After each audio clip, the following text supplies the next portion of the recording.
യേശുക്രിസ്തുവിന്റെ നാമത്തിൽ വീണ്ടും ഞങ്ങൾ വന്ദനം പറയുന്നു. ചില നാളുകൾക്ക് ശേഷം നിങ്ങളെല്ലാവരെയും ഈ മാധ്യമത്തിലൂടെ സന്ധിക്കുവാൻ കർത്താവ് ഞങ്ങൾക്ക് നൽകിയ അവസരത്തിനായിട്ട് കർത്താവ് സ്തോത്രം. കഴിഞ്ഞ പല സന്ദർഭങ്ങളിലായി ക്രൈസ്തവ ലോകത്ത് വിവാദങ്ങളായ പല വിഷയങ്ങളെയും ചരിത്രത്തിൻ്റെയും ദൈവശാസ്ത്രപരമായും തിരുവഴുത്തിൻ്റെ അടിസ്ഥാനത്തിലൊക്കെ വളരെ ഭംഗിയായി പഠിച്ച് പൊതുജനത്തിന് മുമ്പിൽ പറയുവാൻ ഞങ്ങൾക്ക് ദൈവം അവസരം നൽകി. എക്ലീഷ്യ ഒരുക്കുന്ന ഈ അടുത്ത പരിപാടിയിലേക്കും ഞങ്ങൾ നിങ്ങളെ ഹൃദയംഗമായിട്ട് സ്വാഗതം ചെയ്യുന്നു. വളരെ വിവാദങ്ങളായ പല വിഷയങ്ങളും ഞങ്ങൾ കഴിഞ്ഞ പ്രോഗ്രാമിലൂടെയൊക്കെ ചർച്ച ചെയ്തിരുന്നു എന്നുള്ളത് നിങ്ങൾക്ക് എല്ലാവർക്കും അറിയാം. അതിന് ഞങ്ങൾക്ക് നിങ്ങൾ നൽകിയ സ്വീകാര്യതയ്ക്കും അംഗീകാരത്തിന് ഞങ്ങൾ ഹൃദയംഗമായിട്ട് നന്ദി പറയുന്നു.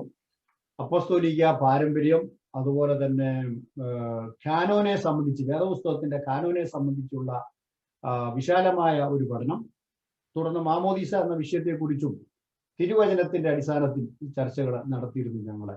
അത് ധാരാളം പേർക്ക് അനുഗ്രഹമായിരുന്നു എന്നുള്ളത് പലരുടെയും പ്രതികരണങ്ങളിലൂടെ, ധാരാളം പ്രതികരണങ്ങൾ ഞങ്ങൾക്ക് ലഭിച്ചതിലൂടെ ഞങ്ങൾക്ക് അറിയാൻ കഴിഞ്ഞു. അതുകൊണ്ടാണ് മറ്റൊരു വിഷയവുമായിട്ട് ഞങ്ങൾ നിങ്ങളുടെ മുൻപാകെ ആയിരിക്കുവാൻ ഇപ്പോൾ സമയമെടുക്കുന്നത്. നിങ്ങളെല്ലാവരെയും ദൈവം അനുഗ്രഹിക്കട്ടെ. എന്നോടൊപ്പം ഈ പ്രവർത്തനത്തിൽ പങ്കെടുക്കുന്ന എല്ലാ ദൈവദാസന്മാരെയും ഞാൻ ഒന്നുകൂടെ പരിചയപ്പെടുത്തേണ്ട ആവശ്യമില്ല എന്ന് എനിക്കറിയാം. എല്ലാവരും കർത്താവിൽ പ്രസിദ്ധനാണ്. അപ്പൊ തന്നെ ദൈവവേലയിൽ വിവിധ സാഹചര്യങ്ങളിൽ, വിവിധ സ്ഥലങ്ങളിൽ, വ്യത്യസ്തമായ രീതികളിൽ ദൈവത്താൽ ഉപയോഗിക്കപ്പെടുന്ന ദൈവദാസന്മാരാണ്. അവരെല്ലാം കർത്താവിന്റെ നാമത്തിൽ ഞാൻ സ്വാഗതം ചെയ്യുന്നു.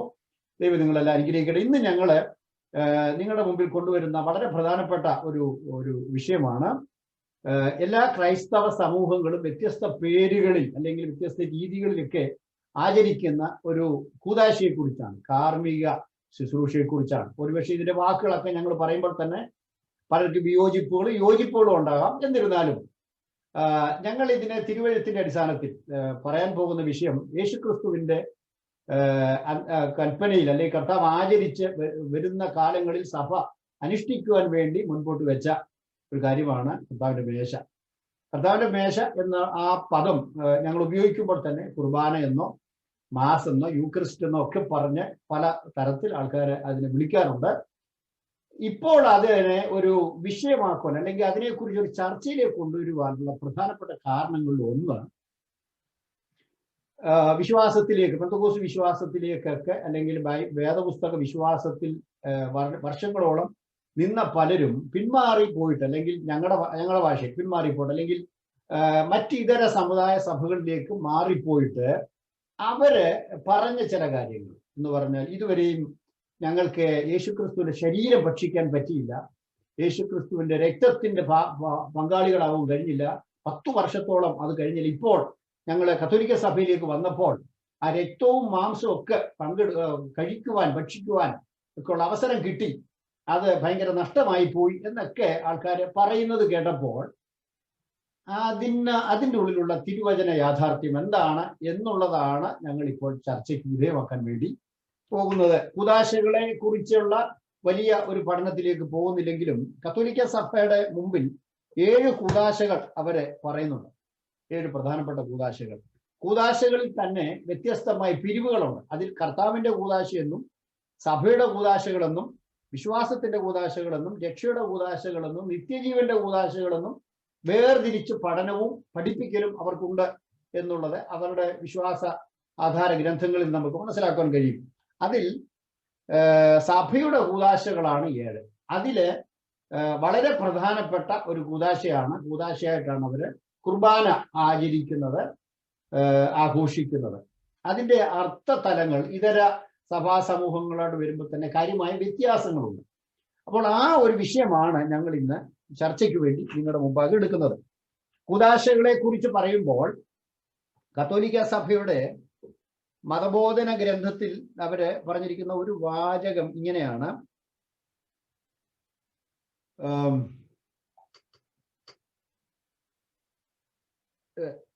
അദൃശ്യ ദൈവാനുഗ്രഹത്തിന്റെ ദൃശ്യാവിഷ്കരണം എന്നാണ് പറയുന്നത്.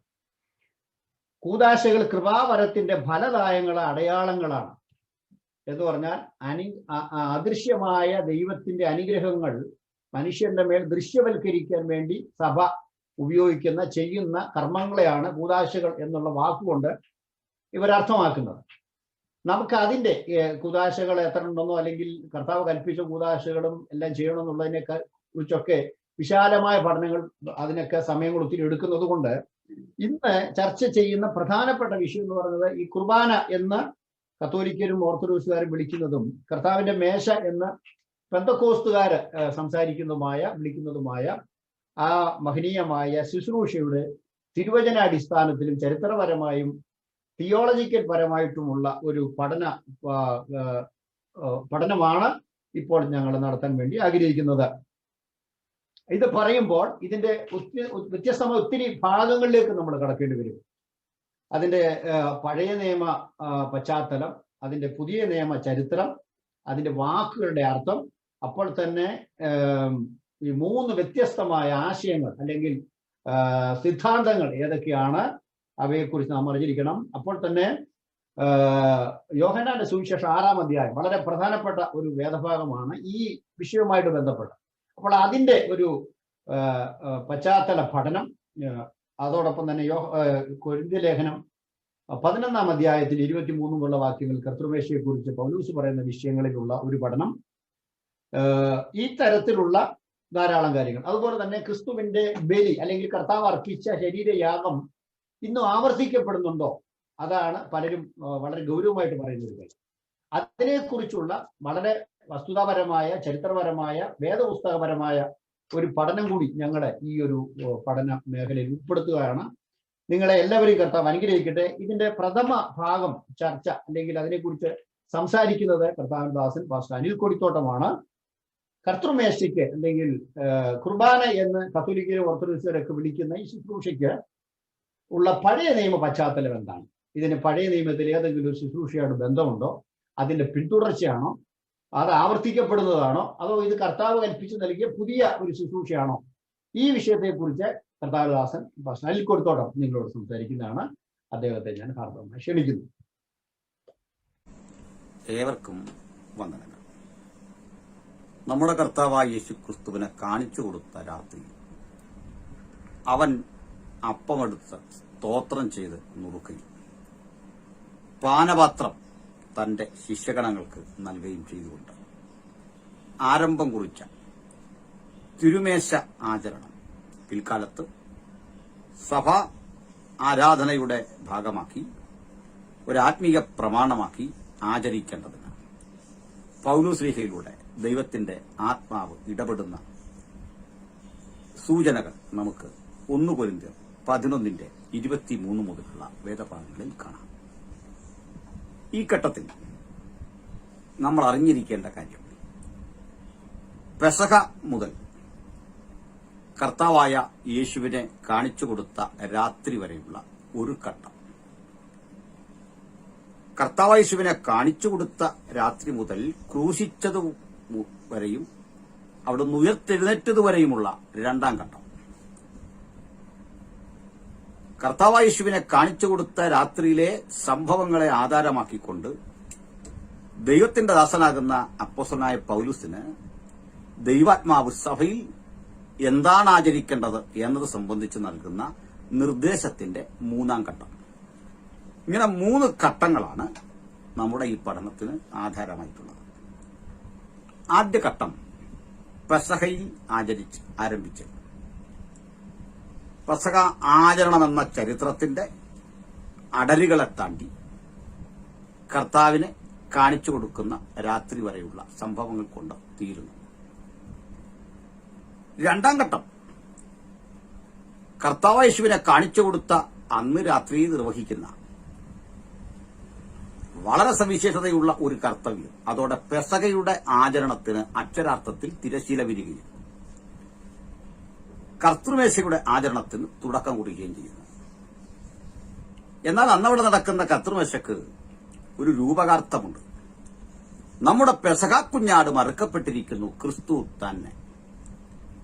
അങ്ങനെ തന്റെ ശരീരമാകുന്ന താനാകുന്ന ആ കുഞ്ഞാട് തന്റെ ശരീരം ബലിയായിക്കൊണ്ട് മനുഷ്യരാശിക്ക് പാപപരിഹാര യാഗമായി തീർന്നപ്പോൾ പെസഹയിൽ അന്തർലീനമായ സകല ആത്മീക മർമ്മങ്ങളും ക്രിസ്തുവിൽ നിവർത്തീകരിച്ചു. ഇനി ധനനായ പൗലോസ്ലീഹ ദൈവസഭയുടെ രൂപവൽക്കരണത്തിന് ശേഷം സഭയിൽ ആചരിക്കേണ്ട കർത്തൃമേശയുടെ ആചരണ രീതികൾ സംബന്ധിച്ച് ഏറ്റവും കർശനമായ നിബന്ധനകൾ പറയുമ്പോൾ 1 കൊരിന്ത്യർ 11:23 മുതലുള്ള വേദഭാഗങ്ങളിൽ പറയുന്നു, ഞാൻ കർത്താവിങ്കൽ നിന്ന് പ്രാപിക്കുകയും നിങ്ങൾക്ക് ഏൽപ്പിച്ചു തരികയും ചെയ്തെന്നാൽ കർത്താവായ യേശുവിനെ കാണിച്ചു കൊടുത്ത രാത്രി.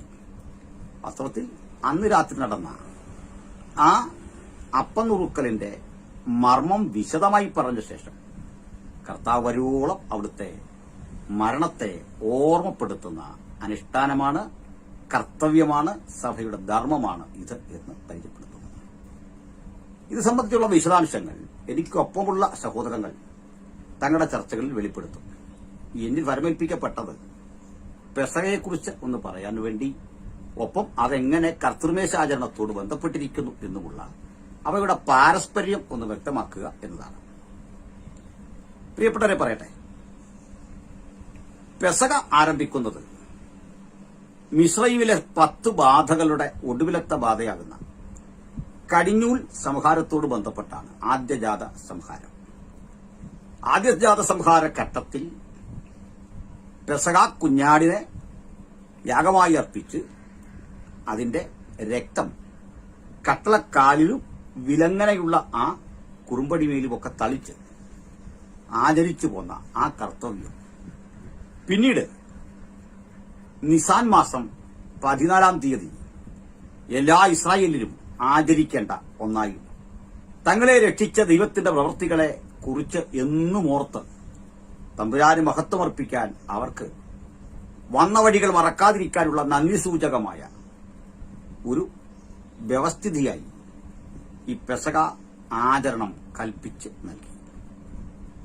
പെസഹാചരണത്തെക്കുറിച്ചുള്ള ധാരാളം വിശദീകരണങ്ങൾ തിരുവെഴുത്തിലുണ്ട്. ഇപ്പോൾ അങ്ങോട്ടൊന്നും കടക്കേണ്ട ഒരു ആവശ്യമില്ല. എന്നാൽ അതിന്റെ ആചരണ രീതി ഒന്ന് പറഞ്ഞുകൊണ്ട് ഞാൻ ഉപസംഹരിക്കാം. എന്റെ ദൌത്യം അത്ര ഉള്ളൂ. ബാക്കി എന്റെ ഒപ്പമുള്ള സഹോദരങ്ങൾ നിർവഹിക്കും എന്നാണ് കരുതുന്നത്.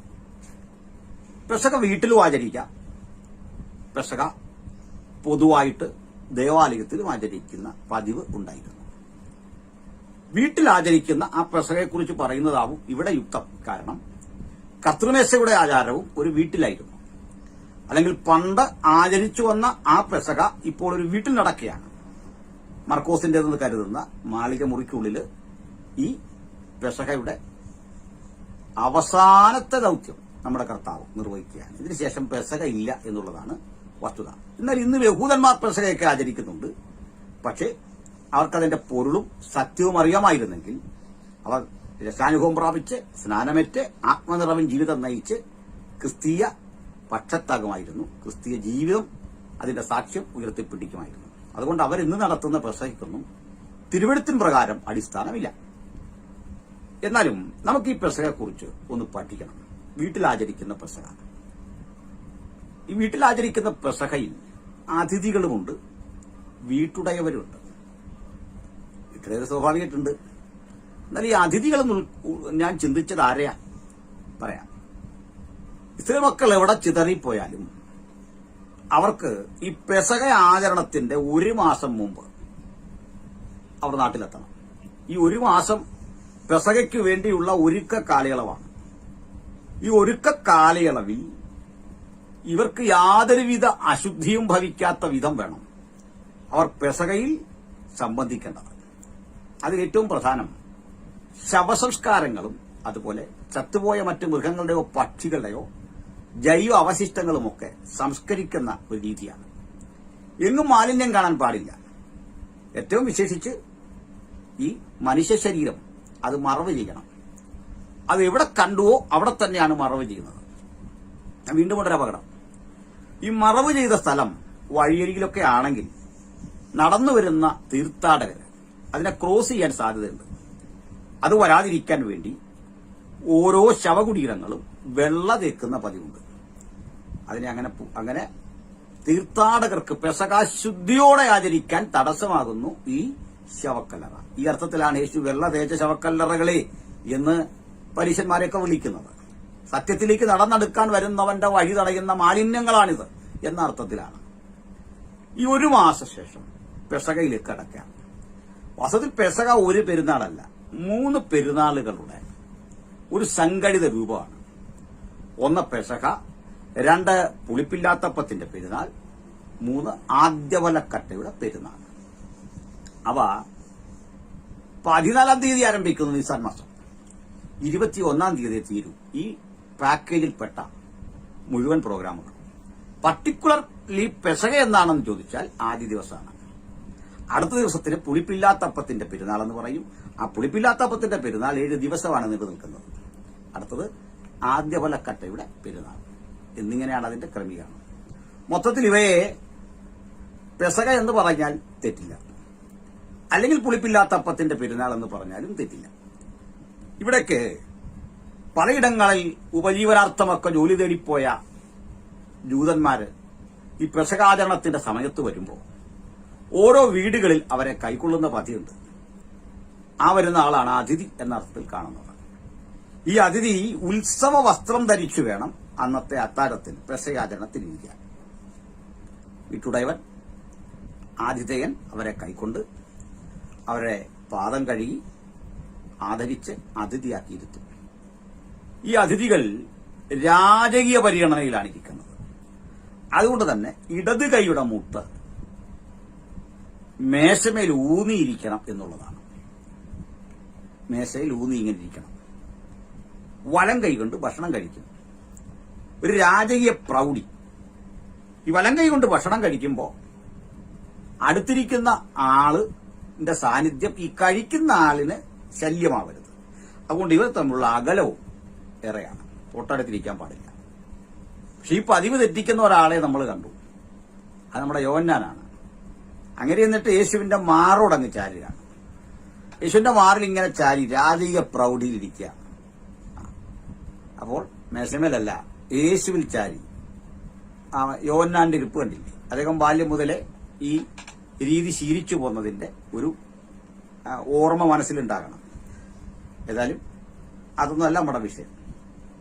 ഇങ്ങനെ ഇരുന്ന ശേഷം 4 കപ്പുകൾ, 4 പാനപാത്രങ്ങൾ കൊണ്ടുവെക്കും. ഈ 4 പാനപാത്രങ്ങളിൽ ഒന്നിലേക്ക് വൈനൊഴിക്കുകയാണ് ആദ്യത്തെ ഘട്ടം. ഈ വൈനൊഴിച്ച ശേഷം അത് ആശീർവദിക്കുക. ആശീർവദിച്ച ശേഷം വെള്ളവും തുവർത്തുമെടുത്ത് ഓരോരുത്തർക്കും കൊടുക്കും. ഒരു ബോട്ടിലിൽ വെള്ളമെടുത്ത് തുരുത്തിലെ വെള്ളം അവർക്ക് പാസ് ചെയ്യും, ടർക്കിയും കൊടുക്കും. അങ്ങനെ തുവാല കൊണ്ട് കൈ ഉടയ്ക്കും. ഇതിനുശേഷം അതിന്റെ അർത്ഥം ഫുഡിലേക്ക് പ്രവേശിക്കാൻ പോവാണ്. അപ്പോൾ 1ാമത്തെ വൈൻ പകർന്നു കഴിഞ്ഞു. ഇതിനുശേഷം കൈ തുവർത്തി വന്നിരുന്നാൽ ഉടൻ കയ്പുചീര എടുത്ത് ചാറിൽ മുക്കി ഈ വീട്ടുടയവൻ ആദ്യം ഭക്ഷിക്കും, ഓരോരുത്തർക്കും കൊടുക്കും. അദ്ദേഹം തന്നെയാണ് കൊടുക്കുന്നത്. അപ്പോൾ ഇതോടുകൂടി കോഴ്സ് 1 തീരുകയാണ്. എന്നിട്ട് പെസക ഭോജനം ഒരുക്കിയ മേശ അവിടേക്ക് കൊണ്ടുവെക്കുകയാണ്. അപ്പോൾ കയ്പുചീര മുക്കി ഭക്ഷിക്കുന്നതോടുകൂടി കോഴ്സ് 1 കഴിയും. അതിനു മുമ്പ് തന്നെ ഈ പെസകായുമായി ബന്ധപ്പെട്ടുള്ള ഭക്ഷണ പദാർത്ഥങ്ങൾ കൊണ്ടുവെക്കും. അതിൽ എന്തൊക്കെ ഉണ്ടെന്ന് കേൾക്കുക. 1 പുളിപ്പില്ലാത്ത അപ്പമാണ്, 2 കയ്പ് ചീരയാണ്, 3 ചുട്ട ഇറച്ചിയാണ്. അതും 8 ദിവസം മുതൽ 1 വയസ്സുവരെ പ്രായമുള്ള ആട്ടിൻകുട്ടി ഉപയോഗിക്കാം. ഊനമില്ലാത്തതായിരിക്കണം. അതിന്റെ അർത്ഥം അറിയാമല്ലോ. യാതൊരു കുറവുമില്ലാത്ത നല്ല ആടിനെ വേണം ഇതിനു വേണ്ടിയിട്ട് എടുക്കാൻ. അപ്പോൾ 2ാമത്തെ കപ്പിലേക്ക് ഇനി വൈൻ നിറയ്ക്കുകയാണ് അടുത്ത കർത്തവ്യം. കോഴ്സ് 2 ആരംഭിക്കുകയാണ്. അപ്പോൾ അതിലേക്ക് വൈൻ നിറച്ച് കഴിഞ്ഞാൽ ഉടൻ ഈ വീട്ടിലെ മോന് അത് ട്രെയിൻ ചെയ്തിട്ടിരിക്കുക. ആ ട്രെയിൻ ചെയ്ത മോൻ അപ്പനോട് ചോദിക്കും, അല്ലയോ അബ്ബ, അബ്ബ എന്ന് വെച്ചാൽ പിതാവേ, എന്താണ് ഈ രാത്രിയുടെ പ്രത്യേകത? ഇത് ചോദിക്കാൻ അവനെ പറഞ്ഞ് പഠിപ്പിച്ചിരിക്കും. അപ്പോഴ് അപ്പൻ പറയും, മകനെ, എല്ലാ രാത്രികളിലും നമ്മൾ ഭക്ഷണം കഴിക്കുന്നത് പുളിപ്പുള്ളതോ പുളിപ്പില്ലാത്തതോ ആയ അപ്പം കൊണ്ടാണ്. ഏതെങ്കിലും ആകാം. പക്ഷെ ഇന്ന് നിർബന്ധമായി നമ്മൾ കഴിക്കുന്നത് പുളിപ്പില്ലാത്ത അപ്പമായിരിക്കണം. മകനെ, എല്ലാ ദിവസവും നമ്മൾ കയ്പുള്ളതോ കയ്പില്ലാത്തതോ ആയ ചീര ഭക്ഷിക്കും. ഇന്ന് നമ്മൾ കയ്പുള്ള ചീരയെ ഭക്ഷിക്കാം. മോനെ, എല്ലാ ദിവസവും നമ്മൾ ചാറിൽ ഒരു തവണ മുക്കും.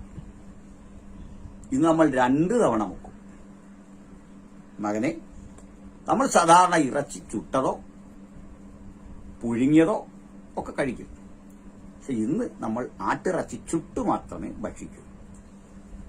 ഇതിനുശേഷം അവര് 113 114 സങ്കീർത്തനങ്ങൾ, അതിൽ ഏതെങ്കിലും ഒരു സങ്കീർത്തനം വായിക്കും. എന്നിട്ട് ഈ വൈൻ കുടിക്കുന്നതോടെ ഈ പ്രോഗ്രാം തീർന്നു. ആശീർവദിക്കും, കയ്യും കഴുകും. ഇനി 3-ാം ഘട്ടത്തിലേക്ക് കിടക്കുകയാണ്. അപ്പോഴേക്ക് വൈൻ കപ്പ് 3 അത് തയ്യാറാക്കി വെക്കും. ഈ വൈൻ കപ്പ് 3 തയ്യാറാക്കി വെക്കുന്നതോടുകൂടി ഫുഡ് കഴിക്കാം. എന്നിട്ട് ഈ പുളിപ്പില്ലാത്ത അപ്പത്തെക്കുറിച്ച്, കയ്പുചീരയെക്കുറിച്ച്, എന്തിനാണ് 2 തവണ മുക്കുന്നതിനെക്കുറിച്ച്, ഇറച്ചി ചുട്ടതിനെക്കുറിച്ചും ഒക്കെ ഉള്ള ഒരു പ്രഭാഷണവും ചരിത്രവും ഒക്കെ പിതാവ് സംസാരിക്കും. എന്നിട്ട് ഈ അപ്പം, കയ്പുചീര ചാറിൽ മുക്കിയത്, വീണ്ടും ഈ പറയുന്ന ഇറച്ചി ചുട്ടത് എല്ലാം ഷെയർ ചെയ്യും.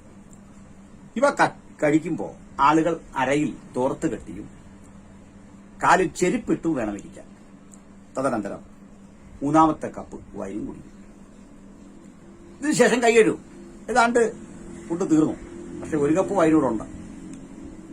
ആ കപ്പിലേക്ക് കടക്കുന്നതിന് മുമ്പ് 115 118 വരെയുള്ള സങ്കീർത്തനങ്ങൾ, ഹല്ലേൽ സങ്കീർത്തനങ്ങൾ എന്ന് പറയും, അത് കുടിക്കാൻ പോവാ, അത് വായിക്കാൻ പോവാ. അതോടുകൂടെ ഉപയോഗിക്കുന്ന ആ കപ്പാകതുകൊണ്ട്, വൈൻ കപ്പ് അതായതുകൊണ്ട് അതിന് ഹല്ലേൽ കപ്പ് എന്ന് പറയാറുണ്ട്, ഹല്ലേൽ പാത്രം എന്നൊക്കെ പറയാറുണ്ട്. അപ്പൊ ഹല്ലേൽ പാത്രത്തിലെ വൈനാണ് ഒടുവിൽ അവർ ഉപയോഗിക്കുന്നത്. ഇടയ്ക്കൊരു കാര്യം കൂടെ, 3-ാമത്തെ ആ കോഴ്സ് കഴിയുമ്പോൾ പിന്നെ ഫുഡ് കഴിക്കാൻ പാടില്ല. കാരണം പെസഹാ ഭക്ഷണത്തിന്റെ രീതി മറ്റൊരു ഭക്ഷണം വരാൻ പാടില്ല. അതുകൊണ്ട് ഒടുവിലത്തെ അപ്പം എന്ന അർത്ഥത്തിൽ, ഇന്ന് കഴിക്കേണ്ട ഒടുവിലത്തെ അപ്പം എന്ന അർത്ഥത്തിൽ അഫീക്കൊമൻ എന്നു പേരായ ഒരു കോഷറുണ്ട്, ഒരു ഫുഡുണ്ട്, അഫീക്കൊമൻ ഒരപ്പമാണ്. ആ അപ്പത്തിന്റെ പീസ് എടുത്താണ് എല്ലാവർക്കും കൊടുക്കുന്നത്. ഒരു പീസ് കർത്താവ് ഇതാണ് എടുത്ത് യൂതയ്ക്ക് കൊടുത്തിട്ട് കഴിച്ചോളാൻ പറഞ്ഞത്. അപ്പൊ ഈ അഫീക്കൊമൻ എന്ന ഈ അപ്പം കയ്യിലെടുത്തിട്ട് അത് എല്ലാവർക്കും നുറുക്കി കൊടുക്കുന്ന ഒരു പതിവുണ്ട്. ഈ പതിവാണ് നമ്മുടെ കർത്താവ് ചെയ്തത്. ഈ അപ്പത്തെ എടുത്തിട്ട് കർത്താവ് പറഞ്ഞത് ഇത് അഫീക്കോമനാണെന്നല്ല, ഇത് എന്റെ ശരീരമാണ്, ഇത് എന്റെ രക്തമാണ്. വൈനെടുത്തിട്ട്, ഏത് വൈന? ഹല്ലൽ കപ്പില വൈനെടുത്തിട്ട്. അപ്പോ ഹല്ലൽ കപ്പില വൈനും എടുത്തു, അഫീക്കോമൻ എന്ന അപ്പവും എടുത്തു. ഇത് എന്റെ രക്തത്തിന്റെ പുതിയ നിയമം, ഇതെന്റെ ശരീരം. ഒരിക്കലും ഈ അപ്പവും ഈ വൈനും അക്ഷരാർത്ഥത്തിൽ അങ്ങനെയല്ല. ഇന്ന് നമ്മുടെ ചില കത്തോലിക്ക സഹോദരങ്ങളൊക്കെ പറയാറുണ്ട്, തങ്ങൾക്ക് വായിൽ ഇതിന്റെ ടേസ്റ്റ് വന്നു. വായിൽ ടേസ്റ്റ് വന്നെങ്കിൽ ആർക്കും വരണ്ടേ, ഈ അപ്പം അക്ഷരാർത്ഥത്തിൽ മാറിയാൽ വരണ്ടേ? എനിക്കൊന്നും എന്റെ സഹോദരന്മാർ അത് സംസാരിക്കും, അവരുടെ ഇതെത്തുമ്പോഴത്തേക്ക് പറയും. അപ്പൊ ഇത്തരം ചില കെട്ടുകഥകളിൽ അഭിരമിക്കുന്നതിനേക്കാൾ യാഥാർത്ഥ്യത്തിലേക്ക് നിങ്ങൾ വരണം. എന്നിട്ട് തകർക്കപ്പെടാൻ പോകുന്ന തന്റെ തിരുശരീരത്തെ കാട്ടി നിങ്ങൾ നാളെ ഇത് കഴിക്കേണ്ടി വരുമ്പോൾ എന്റെ ഓർമ്മയ്ക്ക് കഴിക്കണം. ഈ വൈൻ കുടിക്കുമ്പോൾ എന്റെ ഓർമ്മയ്ക്ക്. ആദ്യത്തെ തിരുമേശയുടെ ആചരണം അവിടെ തുടങ്ങി. ആദ്യത്തെ തിരുമേശയുടെ പ്രത്യേകത അത് അവസാനത്തെ പെസകയായിരുന്നു, ആദ്യത്തെ തിരുമേശയായിരുന്നു. ആ തിരുമേശയ്ക്ക് 2 ഘട്ടം ഉണ്ടായിരുന്നവർ. അത് പൗലോസിലേക്ക് എത്തുന്ന സന്ദേശത്തിന്റെ ഘട്ടം. അതിലത് ഒരു കാര്യമാണ്, 2 ഘട്ടമെന്ന് ഞാൻ പറഞ്ഞു തന്നേ. പൗലോസിലേക്ക് എത്തുമ്പോൾ ഇത് കോൺസ്റ്റിറ്റ്യൂട്ട് ചെയ്യുകയാണ്. എപ്പോഴും ഓർക്കണം, ഒരു സംഭവത്തിന്റെ പാരമ്പര്യ ആചാരമല്ല പുതുനിയമം ആചരിക്കേണ്ട ഒരു കാര്യം, വിഭിന്നമാണ്. എന്താണ് കാരണം? നമുക്കറിയാം, ഏത് കാര്യത്തിലും എങ്ങനെ നടന്നു എന്നതിനേക്കാൾ എന്ത് പറഞ്ഞു എന്നതിനാണ് പ്രസക്തി. അങ്ങനെയെങ്കിൽ എന്താണ് ഈ പെസകയ്ക്ക് പുതുനിയമത്തിലേക്കുള്ള പ്രസക്തി എന്ന് ചോദിച്ചാൽ നമ്മുടെ പെസക കുഞ്ഞാടും അറുക്കപ്പെട്ടു ക്രിസ്തു തന്നെ. അപ്പൊ അഫീക്കൊമൻ എന്ന ഈ അപ്പമെടുത്ത് നുറുക്കുന്നതോടുകൂടി, നമുക്ക് പങ്കിടുന്നതോടുകൂടി പെസകയ്ക്ക് തിരശീല വീടുകൊണ്ട് തന്റെ തിരുശരീരം തകർക്കപ്പെട്ട് നമുക്ക് വേണ്ടി അവിടുന്ന് പ്രാണനെ തന്നതിന്റെ ഓർമ്മയെ പ്രസിദ്ധമാക്കുന്ന ആ കർത്തൃമേശാചരണത്തിൽ ആ ശുശ്രൂഷയ്ക്ക് തുടക്കം കുറിച്ചു. ചില പറയാറുണ്ട് 2 ആചാരമാണ് ദൈവം നമുക്ക് തന്നിരിക്കുന്നത്, അതിലൊന്ന് അത് തെറ്റാണ്. കർത്തൃമേശ ആചാരമല്ല, കാർമ്മികാനുഷ്ഠാനമൊന്നുമല്ല. അനുഷ്ഠിക്കുമ്പോൾ അതൊരു പ്രവൃത്തി തന്നെയാണ്. പക്ഷെങ്കിൽ ഇത് കാർമ്മികമായി അനുഷ്ഠിക്കാനുള്ള ഒരു കാര്യമല്ല. സ്പിരിച്വലി അക്സെപ്റ്റ് ചെയ്യുവാൻ, ആത്മീകമായി ഉൾക്കൊള്ളുവാൻ, അല്ലെങ്കിൽ അവിടുത്തെ മരണത്തോട് താതാത്മ്യം പ്രാപിക്കുവാൻ നമുക്ക് തന്നിട്ടുള്ള ആത്മീക ശുശ്രൂഷ തന്നെയാണ്. ഇതാണ് ഇതിന്റെ വസ്തുത. അവിടുന്ന് പൗലോസ് ഇതിനെ കോൺസ്റ്റിറ്റ്യൂട്ട് ചെയ്ത് സഭയ്ക്ക് കൊടുക്കുമ്പോൾ, ഇതിനെ ലെജിസ്ലേറ്റ് ചെയ്യുമ്പോൾ പറയുകയാണ്, എന്തിനാണ് കർത്തൃമേശ? ഞാൻ കർത്താവിങ്കൽ നിന്ന് പ്രാപിക്കുകയും നിങ്ങൾ കേൾപ്പിച്ചു തരികയും ചെയ്തെന്നാൽ കർത്താവായ യേശുവിനെ കാണിച്ചു കൊടുത്ത രാത്രിയിൽ അവൻ അപ്പമെടുത്തു സ്തോത്രം ചെയ്ത് നമുക്ക് നൽകി. അവിടെ പറയപ്പെട്ട 4 കപ്പ് വെക്കുന്ന രീതിയോ ചുട്ട ഇറച്ചിയുടെ ആ സംവിധാനങ്ങളോ ഒക്കെ പുനഃസ്ഥാപിക്കലല്ല, മറിച്ച് അഫീക്കൊമൻ എന്ന ഈ അപ്പം, ആ അപ്പമെടുത്ത് വാഴ്ത്തി അനുഗ്രഹിച്ചോടുകൂടി ഇതാ പെസഹ എന്ന പഴയ നിയമ ശുശ്രൂഷയ്ക്ക്, അതിന്റെ ശൈലിക്ക് എന്നേക്കും നീക്കം വരുത്തി യേശുവിന്റെ വരവോളം ആചരിക്കേണ്ട തിരുമേശ എന്ന ആത്മീയ ശുശ്രൂഷയ്ക്ക് തുടക്കം കുറിച്ചു. ഇതാണ് അതിന്റെ വേദപുസ്തക ചിന്ത. ഈ ചിന്തയിൽ അധിഷ്ഠിതമായി വീണ്ടും നമുക്ക് തിരുവെടുത്ത് പഠിക്കാനും വിശകലനം ചെയ്യാനും അവസരം ഉണ്ടാകട്ടെ എന്ന് പ്രാർത്ഥിച്ച് പ്രിയപ്പെട്ട സുഹൃത്തുക്കൾക്ക് അവസരം കൈമാറുന്നു. നമുക്ക് ശ്രദ്ധയോടിരിക്കാം. എല്ലാവർക്കും നന്ദി. ഇനിയും നമ്മള് ചിന്തിക്കേണ്ടത്, അല്ലെങ്കിൽ ഇപ്പോൾ ഓൾഡ് ടെസ്റ്റ്മെന്റ് പഴയ നിയമത്തിന്റെ പശ്ചാത്തലമാണ് നമ്മൾ കേട്ടത്. അടുത്തതായി നമ്മൾ ചിന്തിക്കാൻ പോകുന്നത് പുതിയ നിയമ കാലഘട്ടത്തിൽ കർത്താവ് അത് ശിഷ്യന്മാരെ പരമേൽപ്പിച്ചു. അപ്പോസ്തോലിക കാലഘട്ടം അല്ലെങ്കിൽ അപ്പോസ്തോല പ്രവൃത്തികൾ അവരെങ്ങനെ അനുഷ്ഠിച്ചു, അപ്പോസ്തോലിക കാലഘട്ടത്തിന് ശേഷം അതിന്റെ ആചരണം എങ്ങനെയായിരുന്നു, സഭാചരിത്രത്തിൽ അതിനെ കുറിച്ചുള്ള പഠനം എന്താണ്, ഈ വിഷയമാണ് ഇനി നമ്മൾ അറിയേണ്ടത്. ആ വിഷയത്തെക്കുറിച്ച് കർത്താരദാസൻ ഷിബു തോമസ് അവറുകൾ നമ്മളോട് സംസാരിക്കും. അതിന് ഞാൻ അദ്ദേഹത്തെ ക്ഷണിക്കുകയാണ്. Praise the Lord. എല്ലാ പ്രേക്ഷകർക്കും കർത്താവായ യേശു ക്രിസ്തുവിന്റെ വലിയൊരു നാമത്തിൽ സ്നേഹവന്ദനങ്ങളെ അറിയിക്കുന്നു. കർത്താവിന്റെ ദാസന്മാർ സംസാരിച്ചതുപോലെ വളരെ ഇമ്പോർട്ടൻ്റ് ആയിരിക്കുന്ന, വളരെ അത്യാവശ്യമായി അറിഞ്ഞിരിക്കേണ്ട ഒരു വിഷയമാണ് നമ്മൾ ഇപ്പോൾ കൈകാര്യം ചെയ്തുകൊണ്ടിരിക്കുന്നത്. Lord's table Eucharist. അതിന്റെ ആരംഭം എങ്ങനെയാ വന്നെന്നും, Old Testament to New Testament ആ ജേർണി കർത്താവായ യേശു ക്രിസ്തു അത് ഇൻസ്റ്റിറ്റ്യൂട്ട് ചെയ്തപ്പോൾ അതിന് പിന്നിലുള്ള ഉദ്ദേശങ്ങൾ, കർത്താവായ യേശു ക്രിസ്തു എന്ത് പഠിപ്പിച്ചിരിക്കുന്നു എന്ന വിഷയമൊക്കെ നമ്മൾ കർത്താവിന്റെ ദാസന്മാരിൽ നിന്ന് കേട്ടുകൊണ്ടിരിക്കുകയായിരുന്നല്ലോ. ഇനിയും ഇതിന്റെ വേറെ വശങ്ങളും കർത്താവിന്റെ ദാസന്മാർ സംസാരിക്കും. എന്നോട് ആവശ്യപ്പെട്ട ചോദിച്ച ചോദ്യത്തിന് മറുപടിയായി, ചരിത്രത്തിൽ ലോർഡ്സ് ടേബിൾ അല്ലെങ്കിൽ ഈ കർത്താവിന്റെ മേശ, യൂക്കാരിസ്റ്റ്, ഇതിനെ എങ്ങനെയാ ചരിത്രത്തിൽ ഏർലി ചർച്ചസ് കണ്ടത്, how the early churches responded to this, what were the thoughts of early church, that is what I am going to present it before you. So early church ന്റെ response അല്ലെങ്കിൽ early church ഇതിനെ എങ്ങനെ കണ്ടു എന്ന് നമ്മൾ ചിന്തിക്കുമ്പോൾ, പ്രത്യേകമായി ഇതിന് മുമ്പിൽ സംസാരിച്ച ദൈവദാസൻ പാസ്റ്റർ അനിൽ സംസാരിച്ച് പറഞ്ഞ വിഷയത്തിൽ അത്രയും ഭാഗം വിട്ടിട്ട് അടുത്ത ഭാഗത്തിലേക്കാണ് നമ്മൾ കടന്നു പോകുന്നത്. അപ്പോൾ യേശു ക്രിസ്തു അത് ഇൻസ്റ്റിറ്റ്യൂട്ട് ചെയ്യുകയും പൗലോസ് അത് എപ്രകാരം കൊരിന്ത്യ സഭയോട് പറഞ്ഞപ്പോൾ അതിനുള്ള എക്സ്പോസിഷനും നമ്മൾ കേട്ടു കഴിഞ്ഞു. ഇനി പോളിന്റെ ആ ഒരു എക്സ്പോസിഷന്റെ ശേഷമുള്ള ഏർലി ചർച്ചസ് നമ്മൾ പ്രത്യേകമായി എടുക്കേണ്ടത്.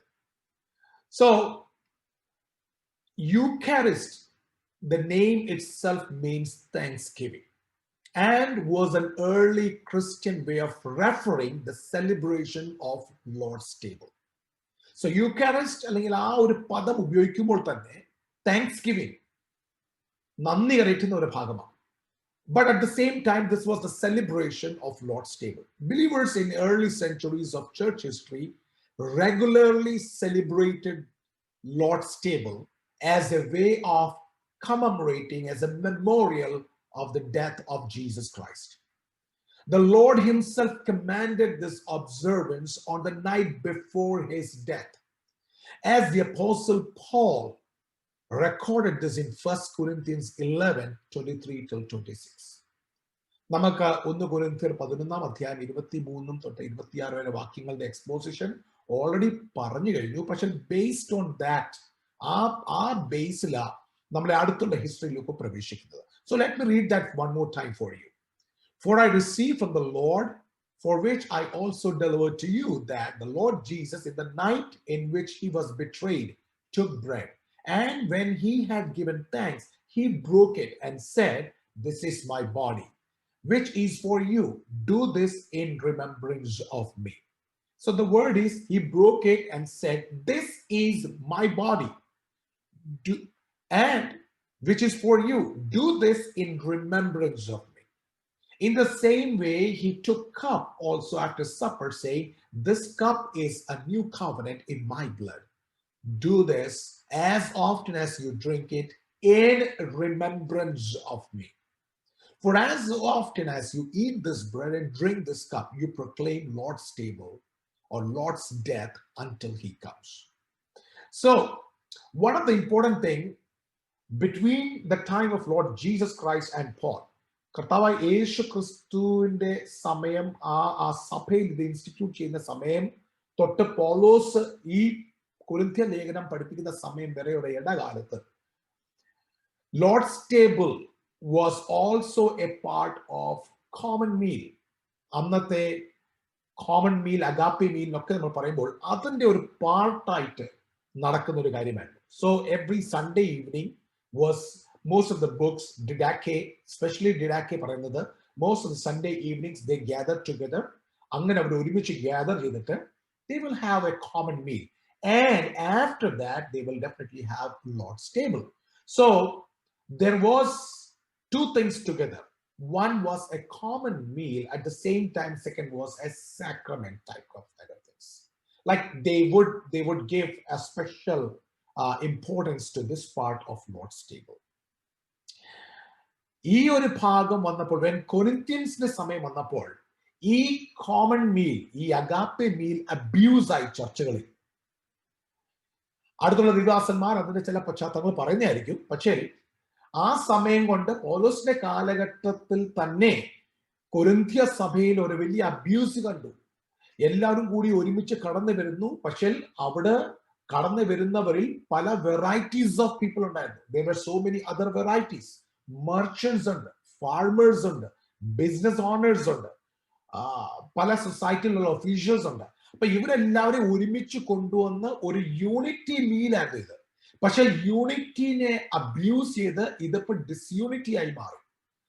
കഴിവുള്ളവരും പ്രാപ്തിയുള്ളവരും ആദ്യം ഇരുന്ന് അവരുടെ വയർ നിറയെ അവരെ കഴിക്കുകയും പാവപ്പെട്ടവർക്കും ഈ സൊസൈറ്റിയിൽ വലിയ സ്ഥാനമാനമൊന്നും ഇല്ലാത്തവര് പിന്നിരിക്കുകയും അവർക്ക് അവസാനമായി ഒന്നുമില്ലാതെ വരികയും, അങ്ങനെ വലിയൊരു ഇംബാലൻസ് കണ്ടപ്പോൾ ഈ കോമൺ മീൽ, അഗാപ്പെ മീലിനെ കംപ്ലീറ്റ് ആയിട്ട് റെഫ്യൂട്ട് ചെയ്യുമായിരുന്നു പൗലോസ്. So Apostle Paul was refuting that and saying that now onwards we are not going to concentrate on that. വിശക്കുന്നവൻ അവരവരെ ഭവനത്തിൽ പോയി കഴിച്ചു. ഇവിടെ വന്നിട്ട് ഡിസ്യൂണിറ്റി ഉണ്ടാക്കുവാനും ഈ നല്ല പവിത്രമായി ഉള്ള കർത്താവ് നൽകി തന്ന ഈ ഒരു മേശയെ അപമാനിക്കുവാൻ ഇനിയും ഈ രണ്ടും ഒരുമിച്ച് കൊണ്ടുപോകാൻ പറ്റാത്ത നിലയിൽ അതിനെ കംപ്ലീറ്റ്ലി അവോയ്ഡ് ചെയ്യുകയും പിന്നെ കർത്താവിന്റെ മേശ കർത്താവ് ഇൻസ്റ്റിറ്റ്യൂട്ട് ചെയ്ത അതിലേക്ക് ഒരു ഇമ്പോർട്ടൻസ് പകരുകയും ചെയ്യുക. അപ്പോൾ ഇത് കർത്താവായ യേശു ക്രിസ്തുവിനെ നന്നായി അറിയുകയും പഠിക്കുകയും ചെയ്ത പൗലോസ്, അപ്പോസ്തലനായ പൗലോസ്, നമ്മൾ വളരെ ബഹുമാനിക്കുന്ന ഒരു ക്രിസ്ത്യൻ തിയോളജിയൻ, വളരെ ബഹുമാനിക്കുന്ന ഒരു നല്ല ഒരു ലീഡർ, അദ്ദേഹത്തിന്റെ കാലഘട്ടത്തിൽ തന്നെ കോമൺ മീൽ, അഗാപ്പെ മീലിനെ സെപ്പറേറ്റ് ചെയ്തിട്ട് ലോർഡ്സ് ടേബിളിനായിരുന്നു ഏറ്റവും അധികം ഊന്നൽ കൊടുക്കുകയും അതിനെക്കുറിച്ച് പഠിപ്പിക്കാൻ വേണ്ടിയുള്ള കാര്യങ്ങൾ ശ്രമിക്കുകയും ചെയ്തു. അങ്ങനെയാണ് 1 Corinthians 11:23-26 പ്രത്യേകമായി നമ്മൾ എടുത്ത് പഠിക്കേണ്ടത്. ഇനി ആ ചരിത്രം അവിടെ വെക്കുമ്പോൾ തന്നെ ഇനി ഈ സമയത്ത് 2 ഇമ്പോർട്ടന്റ് ചോദ്യങ്ങളാണ് നമ്മൾ ചോദിക്കേണ്ടത്. There are 2 important questions as we discuss this, because we are going towards a discussion of more into transubstantiation, consubstantiation, memorial kind of things. So first question will be this: did the early church believe that the elements, the bread and the cup, were actually and literally transformed into a physical body and blood of Christ? In other words, did they articulate the doctrine of transubstantiation as modern Roman Catholics do? അപ്പോൾ ഒന്നാമത്തെ ചോദ്യം ഇതാ, ഈ Lord's table institute ചെയ്തപ്പോൾ ട്രാൻസബ്സ്റ്റാൻസിയേഷൻ theory പഠിപ്പിക്കുന്ന Roman കാത്തലിസം, അതിന്റെ അർത്ഥം പ്രാർത്ഥിച്ചു കഴിയുമ്പോൾ ഈ ബ്രെഡ് കർത്താവ് യേശു ക്രിസ്തുവിന്റെ ശരീരമായി മാറുകയും വീഞ്ഞ് യേശു കർത്താവിന്റെ രക്തമായി മാറുകയും ചെയ്യുന്നു എന്നുള്ള ട്രാൻസബ്സ്റ്റാൻസിയേഷൻ, അതായിരുന്നു ആദ്യത്തെ പഠിപ്പീര്.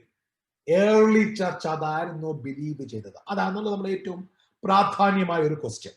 നമ്മൾ ഈ ചരിത്രം പഠിക്കുന്നതിന്റെ അതിന്റെ ഇമ്പോർട്ടന്റ് ആയിരിക്കുന്ന ഏറ്റവും കാതലായിരിക്കുന്ന റീസൺ അതാ. Was early church talking about it? Was their understanding about it? Second question ചോദിക്കേണ്ടത്, did early Christians view Eucharist as a propitiatory sacrifice? Or put another way, did they view it in terms of articulated by 16th century Council of Trent? രണ്ടാമത്തെ ചോദ്യം, ആദ്യ നൂറ്റാണ്ടിലെ സഭകൾ ഇതിനെ ഒരു ബലിയായി കണ്ടിട്ടുണ്ടോ? ഇതിനെ ഒരു ഖുർബാനായി കണ്ടിട്ടുണ്ടോ? Was that a sacrifice? Did that church look that as a sacrifice? Because Council of Trentലെ ഏറ്റവും വലിയ വിഷയം ട്രാൻസബ്സ്റ്റാൻസിയേഷൻ, ഈ പദാർത്ഥങ്ങളുടെ മാറ്റങ്ങൾ ഉണ്ടാകുന്നെന്നും സെക്കൻഡ് ഇതൊരു ബലിയ, ഇതൊരു സാക്രിഫൈസാ എന്ന് കാണുകയും ചെയ്യുന്നുണ്ട്. അത് 16th സെഞ്ചുറിയിൽ വന്നിട്ട് കൗൺസിൽ ഓഫ് ട്രെന്റിൽ 16 സെഞ്ചുറീസ് കഴിഞ്ഞിട്ട് കൗൺസിൽ ഓഫ് ട്രെന്റിൽ അത് അങ്ങനത്തെ ഒരു തിയറി കൊണ്ടുവരുന്നപ്പോൾ അത് വാസ്തവമായിട്ട് അങ്ങനെ തന്നെ ആയിരുന്നോ ഏർലി ചർച്ചിൽ? അത് നമുക്ക് ചരിത്രത്തിന്റെ പുസ്തകത്തിൽ നേരിട്ട് നോക്കേണ്ടി വളരെ ആവശ്യം. What are the important things? ഈ 2 ക്വസ്റ്റ്യൻ ഒരുമിച്ച് നമ്മൾ ഡിസ്കസ് ചെയ്താൽ പോകുന്നത്. അപ്പോൾ what are the important things നമ്മൾ നോക്കേണ്ടത്, ഈ ട്രാൻസബ്സ്റ്റാൻസിയേഷൻ തിയറിയെ ഹോൾഡ് ചെയ്യുന്ന റോമൻ കാത്തലിസം അത് ഏത് ബേസിലാണ് അതിലേക്ക് വരുന്നത്? ഏത് ബേസിലാണ്? അപ്പോൾ തർക്കമായി അവർ ഉപയോഗിക്കുന്നത് ഏർലി ചർച്ച് ഫാദേഴ്സ് അങ്ങനെയാ കണ്ടതെന്ന് അവർ പറയുന്നത്. സോ ഏർലി ചർച്ച് ഫാദേഴ്സ് എങ്ങനെ കണ്ടു അതൊന്നും നമുക്ക് ശ്രദ്ധിക്കേണ്ടതാണ്. പ്രത്യേകമായി ട്രാൻസബ്സ്റ്റാൻസിയേഷനെ സപ്പോർട്ട് ചെയ്യുന്നവർ പറയുന്ന ചില പേരുകൾ. Early church fathers, Ignatius of ആന്റിയോക്ക് ഏറ്റവും അധികമായി എടുക്കുന്ന ഒരു പേരാണ്. And then Irenaeus. അപ്പം ആന്റിയോക്ക്, ഇഗ്നേഷ്യസ് ഓഫ് ആന്റിയോക്ക് ഏകദേശം 110 AD. Irenaeus somewhere close to 202. ഐറേനിയസിന്റെ പല കോട്ട്സ് എടുക്കുന്നുണ്ട്. Tertullian between 160 to 225. പിന്നെ എടുക്കുന്ന ഒരു കോട്ട ഒറിഗന്റെ 182 till 254 വരെയുള്ള സമയങ്ങൾ. പിന്നെ അഗസ്റ്റിന്റെ കോട്ട് എടുക്കാറുണ്ട്. ഇച്ചിരി ലേറ്റ് ഒരു 4th century ആയപ്പോഴത്തേക്കില്ല 354 to 430 AD ആ സമയങ്ങളുടെ. ഈ തിയോളജിയൻസിനെ ഇപ്പൊ പേര് പറഞ്ഞ തിയോളജിയൻസ്, ഏർലി ചർച്ച് ഫാദേഴ്സ്, ഇവരുടെ ഒക്കെ പേരുകൾ എടുത്തിട്ടാ അവരങ്ങനെ പഠിപ്പിച്ചു, അങ്ങനെ അവരുടെ കോട്ടിനകത്ത് അങ്ങനെ ഉണ്ട് എന്നൊക്കെ പറഞ്ഞുകൊണ്ടാണ് നമ്മൾ ഈ ട്രാൻസബ്സ്റ്റാൻസിയേഷൻ തിയറിയെ സ്ഥാപിക്കാൻ നോക്കുന്നത്. അപ്പോൾ ശ്രദ്ധിക്കുക, ഈ ഇവരുടെ എല്ലാവരുടെ സ്റ്റേറ്റ്മെന്റ് ഞാൻ വായിക്കാൻ സമയമില്ലാത്തത് കൊണ്ട് കുറച്ചുപേരെ സ്റ്റേറ്റ്മെന്റിൽ ഞാൻ വായിക്കാം ഏത് ബേസിൽ ഇത് ചെയ്യുന്നത്. ഒന്നാമത്തെ കാര്യം, നമ്മൾ ഇഗ്നേഷ്യസ് ഓഫ് ആന്റിയോക്കിനെ തന്നെ എടുക്കാം. പ്രത്യേകമായി ട്രാൻസ്സബ്സ്റ്റാൻസിയേഷന്റെ പ്രപ്പോസൽ ഇടുന്നവർ പറയുന്ന ഒരു ഭാഗം letter to Smyrnaeans chapter 6:2 till chapter 7:1 വരെ. അതിനകത്തെ ചില നോട്ടുകൾ ഞാൻ പറയാം. Take note of those who hold heterodox opinion of the grace of Jesus Christ, which has come to us, and see how contrary their opinions are to the mind of God. They abstain from Eucharist and from prayer because they do not confess the Eucharist is the flesh of our Savior Jesus Christ, flesh which suffers for our sin, and which that Father in his goodness raised up again. They who deny the gift of God are perishing in their disputes. ഏറ്റവും important ആയ ഒരു not four ട്രാൻസ്സബ്സ്റ്റാൻസിയേഷൻ. അപ്പൊ ശ്രദ്ധിക്കണം, ഈ പേര് Ignatius of ആന്റിയോക്ക്. രണ്ടാമത്തെ പേര് Irenaeus. അദ്ദേഹത്തിന്റെ ഒരു കോട്ട് എടുക്കുന്നത് പ്രത്യേകമായി എഗെയിൻസ്റ്റ് ഹാരസീസ് ചാപ്റ്റർ 4:17 മുതലുള്ള വാക്കുകളാണ്. ഇങ്ങനെ എഴുതിയിരിക്കുന്നത്, he took from among creation that which is bread and gave thanks, saying, this is my body. The cup likewise, which is from the creation to which we belong, he confessed to be his blood. അപ്പോൾ ഐറേനിയസും കൂടി പറയുന്നു, this is body and this is blood. ശ്രദ്ധിക്കുക, നമ്മൾ മൊത്തം വായിച്ചിട്ടില്ല. ഞാൻ പ്രത്യേകമായി ട്രാൻസ്സബ്സ്റ്റാൻസിയേഷന് വേണ്ടി റോമൻ കാത്തലിക്സ് ഉപയോഗിക്കുന്ന നോട്ട്സുകളാണ് ഞാൻ ഇപ്പോൾ വായിച്ചത്. ഇനി അതിന്റെ കഴിഞ്ഞിട്ടുള്ള വാക്കുകൾ ഞാൻ പിന്നെ പറയുന്നതായിരിക്കും. ഓക്കെ, അതുപോലെ തന്നെ തെർത്തൂലിയന്റെ വാക്കുകൾ എടുക്കാറുണ്ട്. എസ്പെഷ്യലി ദ ബുക്ക് ഉപയോഗിക്കുന്ന the resurrection of the dead എന്നുള്ള ബുക്കിൽ നിന്ന്, the flesh feeds on the body and the blood of Christ that the soul likewise may be filled with God. അപ്പോൾ ലോർഡ്സ് ടേബിളിനെ കുറിച്ച്, യൂക്കാരിസ്റ്റിനെ കുറിച്ച് പറഞ്ഞ വാക്കുകളാണ്. ഓക്കെ, ഇതിന്റെ ബാക്കി ഞാൻ പറയുന്നതായിരിക്കും. അടുത്ത സപ്പോർട്ടീവായിട്ട് ഉപയോഗിക്കുന്ന ഡോക്യുമെന്റ് ആ ഒറിഗന്റെ. അപ്പോൾ ഹോമിലീസ് ഓഫ് നമ്പേഴ്സ് എന്നുള്ള പുസ്തകത്തിൽ നിന്നും ചാപ്റ്റർ 7:2 അവിടെ ഒറിഗൻ പറയുന്ന വാക്കുകൾ, formerly in an obscure way there was manna for food. Now, however, in full view there is the true food, the flesh of the word of God, as he himself says, my flesh is true food and my blood is true drink. അപ്പോൾ ഒറിഗന്റെ ആ വാക്കും എടുത്തിട്ടുണ്ട്. പിന്നെ അവസാനമായി ഒരാളിനെ കൂടി ഞാൻ coat ചെയ്യാം. ട്രാൻസ്സബ്സ്റ്റാൻസിയേഷന് വേണ്ടി ഉപയോഗിക്കുന്ന ഒരു വ്യക്തിയ അഗസ്റ്റിന്റെ quote, and this is from his sermons 2:27. I promised you, new Christians not പറയുക, I promised you, you have now been baptized, a sermon in which I would explain the sacrament of Lord's table.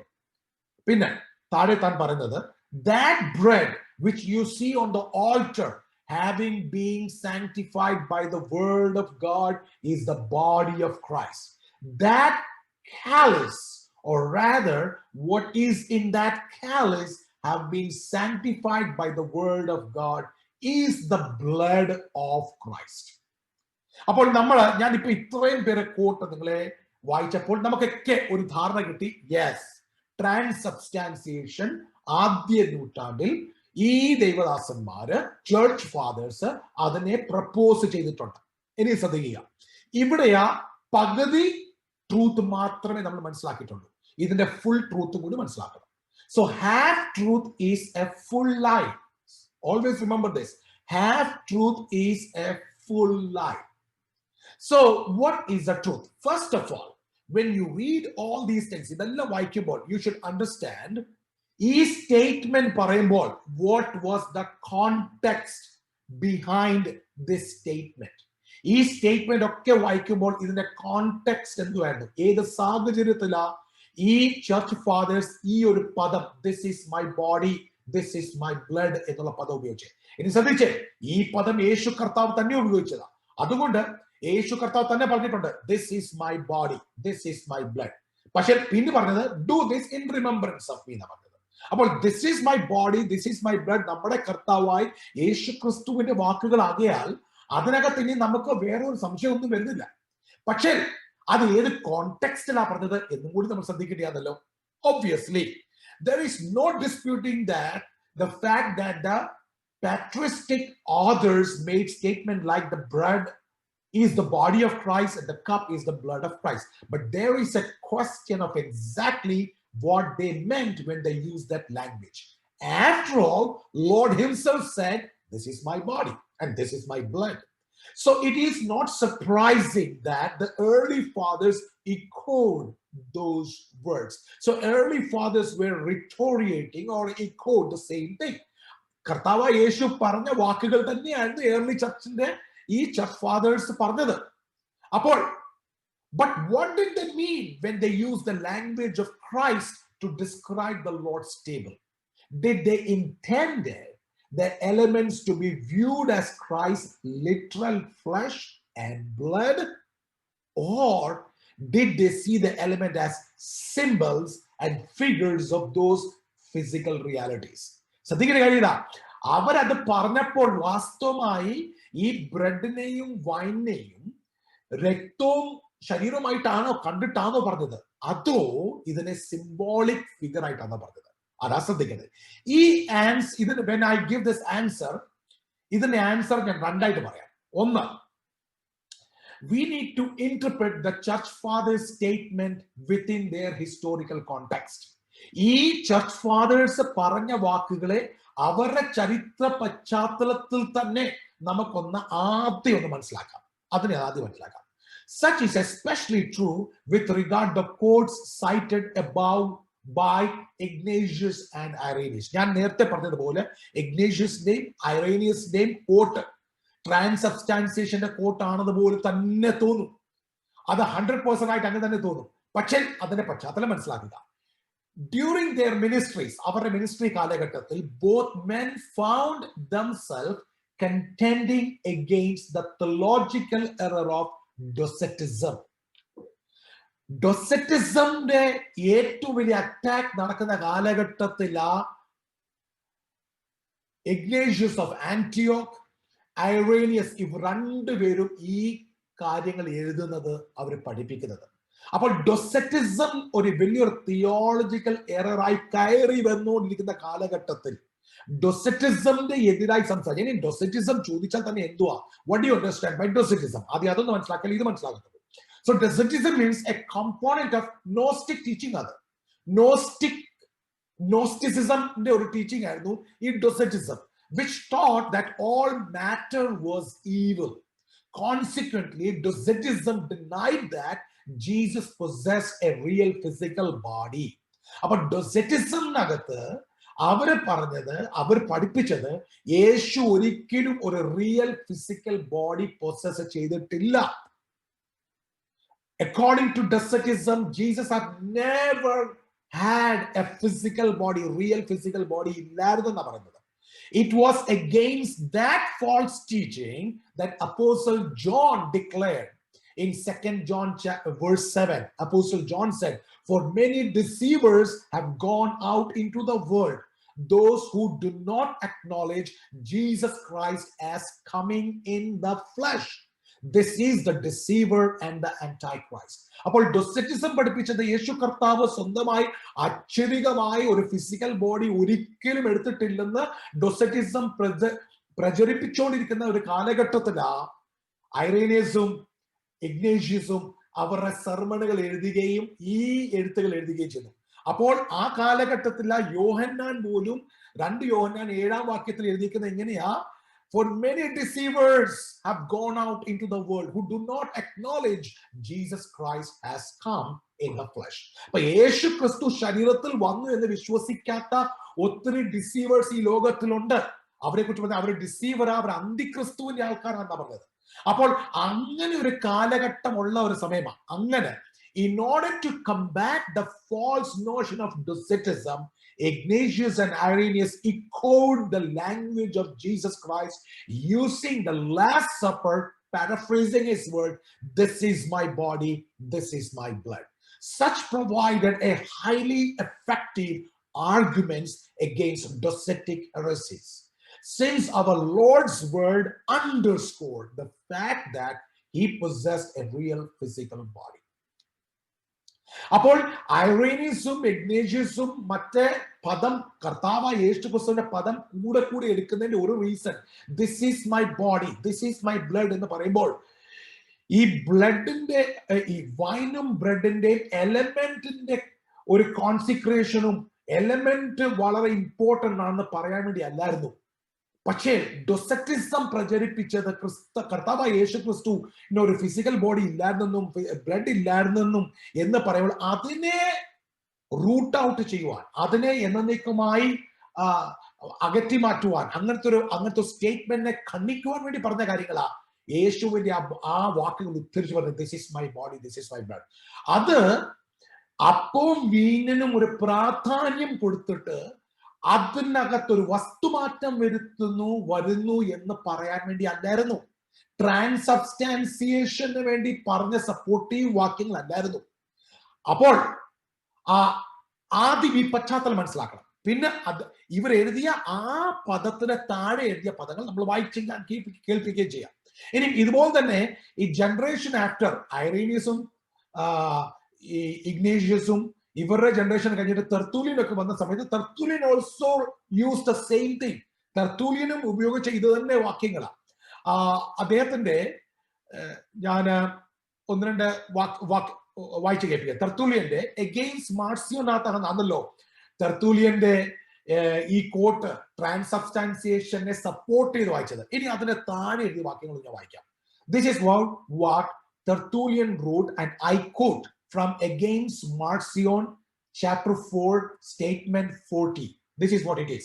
Having taken the bread and given it to disciples, Jesus made it his own body by saying, this is my body, that is the symbol of my body. There could not have been a symbol, however, unless there was first a true body. An empty thing or phantom is incapable of symbol. He likewise, when mentioning the cup and making the new covenant to be sealed in his blood, affirms the reality of his body. For no blood can belong to a body that is not a body of flesh. Quote finished. That means Tertullian പറയുക, ഡിസൈപ്പിൾസിന്, ശിഷ്യന്മാർക്ക് ഈ അപ്പവും വീഞ്ഞും പകർന്നു കൊടുക്കുമ്പോൾ യേശു പറയുന്നുണ്ട്, this is my body. അപ്പോൾ അദ്ദേഹം എക്സ്പ്ലെയിൻ ചെയ്ത് പറയുക, that is the symbol of my body. അപ്പോൾ തന്നെ അവിടെ താഴെ എഴുതിയിരിക്കുന്നത്, there could not have been a symbol, however, unless there was first a true body. ആദ്യം ഒരു ട്രൂ ഫിസിക്കൽ ബോഡി ഇല്ലാതെ എങ്ങനെയാ സിംബൽ കൊടുക്കുന്നത്? അപ്പോൾ ഡൊസറ്റിസമിന്റെ മാർസിയോന്റെ എതിരായി എഴുതുമ്പോൾ എഴുതിയ വാക്കുകളായത്. അപ്പോൾ ദിസ് ഈസ് മൈ ബോഡി എന്ന് പറയുമ്പോൾ ആ അപ്പം ബോഡിയായി മാറുന്നു എന്ന് പറയുന്നതിനേക്കാൾ ഉപരിയായി ഒരു ട്രൂ ബോഡി ഉണ്ടായിരുന്നു. അതിനെ സിമ്പിളായിട്ടാണ് ഈ അപ്പം ഞങ്ങൾ ഇന്ന് ഉപയോഗിക്കുന്നത്. ഒരു ട്രൂ ബോഡി ഇല്ലാതെ എങ്ങനെ സിമ്പിൾ ഉപയോഗിക്കാൻ പറ്റുന്നത്? അതുകൊണ്ട് ട്രൂ ബോഡി ഉണ്ടെന്ന് സ്ഥാപിക്കാൻ വേണ്ടി സിമ്പിളിനെ ദിസ് ഈസ് മൈ ബോഡി എന്ന് എഗെയിൻസ്റ്റ് മാർസിയോൻ ആ തെർത്തൂലിയൻ എഴുതുന്നത്. അപ്പോൾ തന്നെ മനസ്സിലാക്കിക്കോണം, ട്രാൻസബ്സ്റ്റാൻസിയേഷനെ സപ്പോർട്ട് ചെയ്ത് എഴുതിയ അല്ലാതെ ഡൊസറ്റിസമിനെയും മാർസിയോനെയും എതിരായി അവരുടെ ടീച്ചിങ്സിനെ എതിരായി എഴുതിയ സംഭവം. Tertullian's explanation could not be more clear than this. This is the most clear statement from Tertullian. On one hand, he based his arguments against Gnostic Docetism on the words of Christ, this is my body. On the other hand, Tertullian recognized that the elements themselves ought to be understood as symbols which represent the reality of Christ's physical body. Because of the reality they represented, they provided a compelling refutation of Docetic error. So Tertullian's statement, Ignatius' statement, Irenaeus' statement, okay, transubstantiation support ചെയ്തല്ല, ഡൊസറ്റിസമിനെ refute ചെയ്യാൻ വേണ്ടിയാണ്. ഇനി ഇതിനകത്ത് തന്നെ we should also, the second point of the answer is, we should also allow the church fathers to clarify their understanding of Lord's table. Okay, നമ്മൾ ആദ്യത്തെ ഒരു കോട്ട്, നമുക്ക് വേണ്ടിയ കോട്ട് മാത്രം എടുക്കുകയും ബാക്കി കോട്ട് വിടുകയും ചെയ്യുന്നത് തെറ്റാണ്. ഞാൻ പറഞ്ഞല്ലോ, half truth is full lie. So let's allow, give time to the same church fathers whose quotes are taken for the support of transubstantiation. Let's allow these church fathers to tell the full understanding. നമ്മള് കുറെ church ഫാദേഴ്സിന്റെ coat എടുത്തുകൊണ്ടായി പറയുന്ന ട്രാൻസ്സബ്സ്റ്റാൻസിയേഷൻ ഉണ്ടെന്ന്. അപ്പോൾ നമുക്ക് ഈ church fathers ഒന്ന് അനുവദിക്കാം, നമുക്കൊന്ന് അനുവദിച്ചു കൊടുത്തേ, ഫുൾ പറയാൻ വേണ്ടി അനുവദിച്ചു കൊടുത്തേ. അങ്ങനെ എങ്ങനെ അനുവദിക്കുന്നത്? അവർ എഴുതിയ മൊത്തം വായിക്കണം. ഇപ്പൊ പകുതി വായിച്ചിട്ടുള്ളൂ, ഇനി മൊത്തം കൂടി വായിക്കണം. ഇനി ആ വാക്കുകൾ ഞാൻ വായിക്കാൻ പോകും. യുനോ ഈ ലാംഗ്വേജ് നമ്മൾ എപ്പോഴും കാണാം, this is my body, this is my blood എന്ന ലാംഗ്വേജ് കാണാം. ഓക്കെ, നമ്പർ 1 ഉപയോഗിക്കേണ്ട കർത്താവ് നമുക്ക് വേദപുസ്തകമാണ് ഏറ്റവും പ്രാധാന്യമായി ഉപയോഗിക്കുന്നത്. അതുകൊണ്ട് വേദപുസ്തകത്തിന്റെ കാര്യങ്ങൾ ദൈവദാസന്മാർ കണ്ടിന്യൂസ് പറഞ്ഞുകൊണ്ടിരിക്കുക. ഇതിനു മുമ്പിലും പറഞ്ഞു, ഇനിയും ഞാൻ കഴിഞ്ഞിട്ടും പറയാൻ പോകുന്ന ആൾക്കാർ വേദപുസ്തകം ആധാരമുള്ള കാര്യങ്ങളാണ് പറഞ്ഞത്. പക്ഷെ ചരിത്രത്തിനകത്തുനിന്ന് ഞാൻ പറയാൻ വേണ്ടിയാ എന്നെ ഏൽപ്പിച്ചത്. അതുകൊണ്ട് ഞാൻ വേദപുസ്തകത്തിന്റെ കാര്യങ്ങൾ എടുക്കുന്നേ ഇല്ല. അത് ദൈവദാസന്മാർ കൈകാര്യം ചെയ്തു, ഇനിയും കൈകാര്യം ചെയ്യാൻ പോകുന്നേ ഉള്ളൂ. ഞാൻ ചരിത്രത്തിൽ നിന്ന് തുല്യമായി നിൽക്കുന്ന ആ കാലഘട്ടത്തിൽ ദ ഫസ്റ്റ് ആൻഡ് സെക്കൻഡ് സെഞ്ചുറിയിൽ തുല്യമായി നിന്ന ഒരു സംഭവമാണ് ദ ഡിഡാക്കെ. അപ്പോൾ Didache is a very important document beside Bible. So ബൈബിളിനെ നമ്മൾ ആധാരമായി എടുക്കുന്നു, ദാറ്റ് ഇസ് ഓതന്റിക് അതോറിറ്റേറ്റീവ്. പക്ഷെ സപ്പോർട്ടീവ് ഡോക്യുമെന്റ് ആയ ഡിഡാക്കെ എടുക്കുകയാണെങ്കിൽ ഡിഡാക്കയിൽ എഴുതിയ കാര്യങ്ങൾ നമുക്കൊന്ന് ശ്രദ്ധിക്കാം. So Didache was written in the late 1st or early 2nd century. Refer to the elements of Lord's table. Didache chapter 9. Let me read from Didache chapter 9. Didache chapter 9 says, that's a long, very long passage, but I will just use one quote. Spiritual food and spiritual drink. Lord's table as spiritual food and spiritual drink. The long passage detailing the Lord's table in its early Christian document gives no hint of transubstantiation whatsoever. ഡിഡാക്കകത്ത് ഒരു ഹിന്റും ഇല്ല ട്രാൻസ്സബ്സ്റ്റാൻസിയേഷൻ. അവിടെ clear ആയിട്ട് എഴുതുന്നുണ്ട് Lord's ടേബിളിനെ കുറിച്ച്, ഇത് ആത്മീക ഭക്ഷണവും ഇത് ആത്മീക പാനീയവുമാകുന്നു. This is a spiritual food and a spiritual drink. There is no connection with transubstantiation. There is no connection with changing up of materials. Apol, after Bible, most of the historians, theologians, they search Didache for Didache ayettulla search cheyne adinagattunnu oru answer kittan vendi. So there is no answer in Didache. Any important? Let's take Justin Martyr. So Justin Martyr from 110 to 165. അദ്ദേഹത്തിന്റെ എഴുത്ത്, his one of the writing is Dialogue with Trypho. In the writings of Dialogue with Trypho, page 70, this is what it is written. Spoke of bread which our Christ gave us to offer in remembrance of body, that he assumed for the sake of those who believed in him, for whom he also suffered, and also to the cup which he taught us to offer in Eucharist, in commemoration of his blood, in remembrance, in memorial of his blood. So this is Justin Martyr. From where we can bring the transubstantiation from the word of Justin Martyr. നമുക്ക് എങ്ങും ട്രാൻസ്സബ്സ്റ്റാൻസിയേഷൻ കാണുന്നില്ല. Justin മാർട്ടിന്റെ writing അകത്ത് dialogue വിത്ത് triumph എന്നുള്ള writing അകത്തുനിന്ന് ഞാൻ ഈ വാക്കുകൾ വായിക്കുന്നത്, which is clear. Justin Martyr believed in the memory or in the remembrance of what has happened. It's not changing of substance, but we use this as a symbol to remember. Okay, now let's take another person. Okay, ട്രാൻസ്സബ്സ്റ്റാൻസിയേഷന് വേണ്ടി ഉപയോഗിക്കുന്ന ചില വ്യക്തികളായി അവരുടെ full കാര്യങ്ങൾ വായിക്കാതെ നമ്മൾ എടുത്ത തീരുമാനങ്ങളാണ്. So Clement of അലക്സാൻഡ്രിയന്റെ എഴുത്തുകൾ, the instructor, he's one of the very famous writing is the instructor chapter 2 and its statement number 2. Clement of Alexandria explains that the scripture accordingly has named wine the symbol of sacred blood. A symbol of sacred blood. This is a quote. The quote, the scripture accordingly has named wine the symbol of sacred blood. Quote finished. So this is the Clement of Alexandria. Any Origen's വാക്കുകൾ എടുക്കുന്നുണ്ടല്ലോ. Let's take Origen. Origen, when he writes his writing against Celsus, writing under അതിന്റെ chapter number 8, statement number 57. Chapter number 8, statement 57. And I quote, "We have a symbol of gratitude to God in bread, which we call Eucharist." അപ്പൊ ഒറിഗന്റെ quote ഞാൻ വായിക്കുക. "We have a symbol of gratitude to God in the bread which we call Eucharist." അപ്പോൾ ബ്രെഡിനകത്ത് എന്തുവാന്ന് ചോദിച്ചാൽ കർത്താവ് യേശു ക്രിസ്തുവിന്റെ body ആയിട്ട് മാറുമല്ല. It is a symbol of gratitude to God. It is a symbol. So നമ്മൾ ഇതൊക്കെ വായിക്കുമ്പോഴും നമ്മൾ അതിന്റെ പൂർണ്ണ അർത്ഥത്തിലേക്ക് വരിക. ഇനി അടുത്ത ഒരാളാ വളരെ important, Cyprian. Cyprian was between 200 and 258.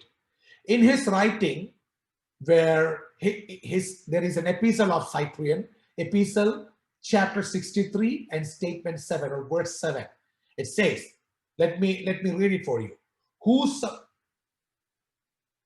Quote, "The Eucharist, using very literal language, spoke against any who might use mere water for the celebration of Lord's table. In condemning such practices, he explained that the cup of the Lord is a representation of blood of Christ. I marvel much whence this practice has arisen, that in some places, contrary to evangelical and apostolic discipline, water is offered in the cup of the Lord, which alone cannot represent the blood of Christ." Now, Cyprian 200 and 258 ഇടയിലുള്ള one of the person who have learned Lord's table so closely, വീഞ്ഞിന് പകരം വെള്ളം പകർന്നു കൊടുക്കുന്ന ഒരു practice കണ്ടപ്പോൾ തന്നെ എഴുതിയതാ, വീഞ്ഞ്, that is representing the blood of Jesus Christ. വെള്ളം, how can water represent the blood? Water cannot. So it has to be wine. So അങ്ങനെയാ സൈപ്രിയന്റെ എഴുത്ത്. So I quoted that. ഇനി Eusebius of Caesarea, proof of gospel എന്നൊരു റൈറ്റിംഗിനകത്ത് താൻ എഴുതുന്ന വാക്ക് ശ്രദ്ധിക്കുക. And Eusebius of Caesarea is from 263 to 340 AD. That means 4th century വരെയുള്ള സംഭവമാണ്. Okay, 4th century വരെ നമ്മൾ ഏകദേശം എത്തി. So Eusebius of Caesarea, his symbolic view, and this is bringing from the proof of ഈ ഗോസ്പലിനെ, കർത്താവായ യേശു ക്രിസ്തു പറഞ്ഞ ഗോസ്പലിനെ പൂർണ്ണമായി അതിന്റെ പ്രൂഫിനെ തെളിവായിട്ട് bringing up the proof of the gospel is right, and what Paul was talking is right. And this he is writing in Demonstratio Evangelica, chapter 8, statement number 1 till chapter 76 and 80. Okay, so let me read that quote and unquote. "For with the wine, which was indeed the symbol of his blood, he cleanses them that are baptized into his death and believe on his blood of their old sin, washing them away and purifying their old garments and vesture, so that they, ransomed by the precious blood of divine spiritual grapes, and with the wine, from this wine, put off the old man with his deeds and put on the new man, which is renewed to the knowledge in the image of him that created him." Going down, he gave to his disciples when he said, "Take, drink, this is my blood that is shed for you for the remission of sins, and do in remembrance of me." And his teeth are white as milk, shows the brightness and purity of sacramental food. For again, he gave himself the symbol of his divine dispensation to his disciple when he bade them make the likeness of his own body. For since he has no more was to take pleasure in bloody sacrifices, or those ordained by Moses in the slaughter of animals of various kinds, and was to give him bread to use as a symbol of his body, he taught the purity and the brightness of such food by saying, "And his teeth are white as milk." See, Eusebius of Caesarea, now he is bringing up the whole concept of symbolism, like symbolic representation of bread and blood. അപ്പോൾ Eusebius of Caesarea, early church fathers വരുന്നതാ, early writings ആണ്. അദ്ദേഹം വളരെ വ്യക്തമായി ഒരു വലിയ statement ആ സിംബോളിസമിനെ കുറിച്ച് എഴുതുന്നത്. താൻ വിശ്വസിച്ചു ഇത് പക്ക സിംബോളിക്കാ, ഇതിനകത്ത് വേറെ ഒന്നും വസ്തുമാറ്റങ്ങൾ വരുന്നില്ല, ക്ലിയർ ആയിട്ട്.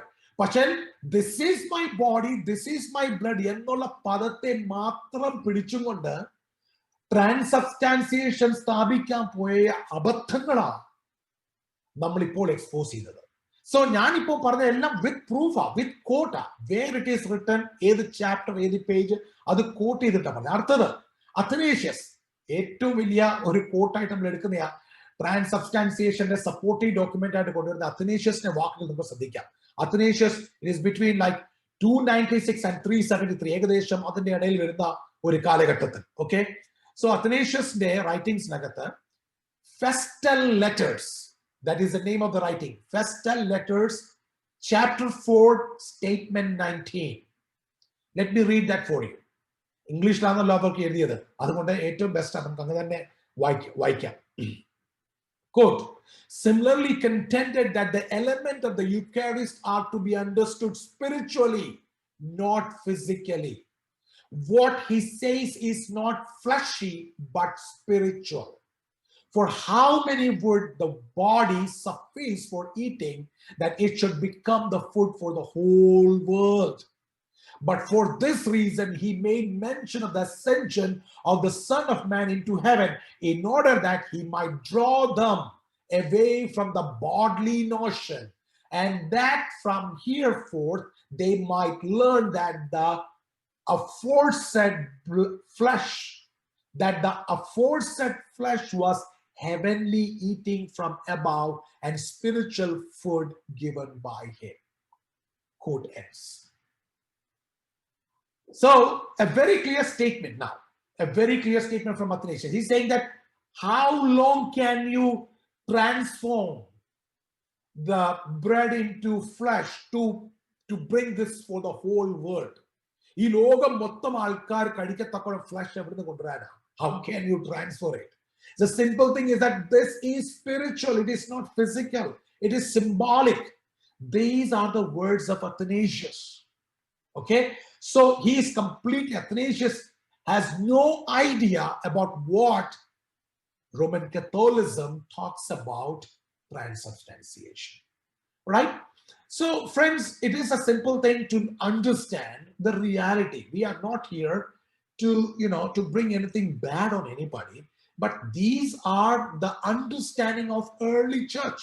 Now, if you take Augustine, who was from 354 to 430, 354 AD to 430 AD വരെ ഉള്ള കാലഘട്ടത്തിൽ അഗസ്റ്റിന്റെ ഒരു വാക്ക്, എക്സ്പോസിഷൻ ഓഫ് സാംസ് 99:8 താൻ എഴുതിയ ഒരു വാക്ക് ഞാൻ വായിക്കാം. Augustine also clarified that the Lord's table was to be understood in spiritual terms. He quotes, understand spiritually what I said. You are not to eat this body which you see, nor to drink the blood which they who will crucify me shall pour forth, although it is needful that this be visibly celebrated, yet it must be spiritually understood. You can celebrate it visually, visibly, but it has to be understood as spiritually. This is the words of Augustine. So there are a number of similar quotations from the church fathers that could be given to make the point that at least for many of the fathers, the elements of Eucharist were ultimately understood in symbolic or spiritual terms. In other words, they did not hold to Roman Catholic doctrine of substantiation, transubstantiation. So always remember, people will use, അല്ലെങ്കിൽ church fathers എപ്പോഴും ഉപയോഗിച്ച ഒരു പദമാണ്, this is my body, this is my blood. ആ പദം ഉപയോഗിക്കുന്നത് physical ബോഡിയെ കാണിക്കുന്നതിനേക്കാൾ ഉപരിയായി it's A spiritual body, അതിനെ ഒരു സിംബോളിസം ആയിട്ട് കാണിച്ചതേ ഉള്ളൂ. റിമെമ്പർ Eusebius of Caesarea വാക്കുകൾ നമ്മൾ എടുക്കുകയാണെങ്കിൽ, ബലി സാക്രിഫൈസ് എന്നുള്ള ഒരു കാര്യം ഒരിക്കലും കണ്ടിട്ടില്ല. Sacrifice is once for all. ഒരിക്കൽ എന്നേക്കുമായി സംഭവിച്ച കാര്യമാണ് സാക്രിഫൈസ്. പിന്നെ അതിനെ കൂടെ കൂടെ സാക്രിഫൈസ് ആയിട്ട് മോശയും തന്റെ ജനവും ഒക്കെ ചെയ്തതുപോലെ ഒരു സെറിമോണിയൽ സാക്രിഫൈസ് ആയിട്ട് ചെയ്യാൻ വേണ്ടി കർത്താവായ യേശു ക്രിസ്തു ഒരിക്കലും നമുക്ക് തന്നിട്ടില്ല. ഒരിക്കൽ എന്നേക്കുമായ ഒരു യാഗം നമ്മൾ എപ്പോഴും വേദപുസ്തകത്തിൽ വായിക്കുന്നത്. So it is done for once for every. See, the doctrine of transubstantiation was used at least by the 11th century to speak of the change and was in widespread use by 12th century. 11th century വരെ ഉപയോഗിക്കാത്ത ഒരു പദമാണ് ട്രാൻസ്സബ്സ്റ്റാൻസിയേഷൻ. അപ്പൊ നമ്മൾ പറയും okay ആ പദം പിന്നെ ഉപയോഗിച്ചെങ്കിലും അതിന് അണ്ടർസ്റ്റാൻഡിംഗ് ഉണ്ടായിരുന്നു. ഒരിക്കലും അണ്ടർസ്റ്റാൻഡിംഗ് ഇല്ലായിരുന്നു. There was no understanding, but this understanding was made. There is a reason behind it. There is a conspiracy behind it. There is a scam behind it. The conspiracy and the scam behind it is to authorize the authority of priest.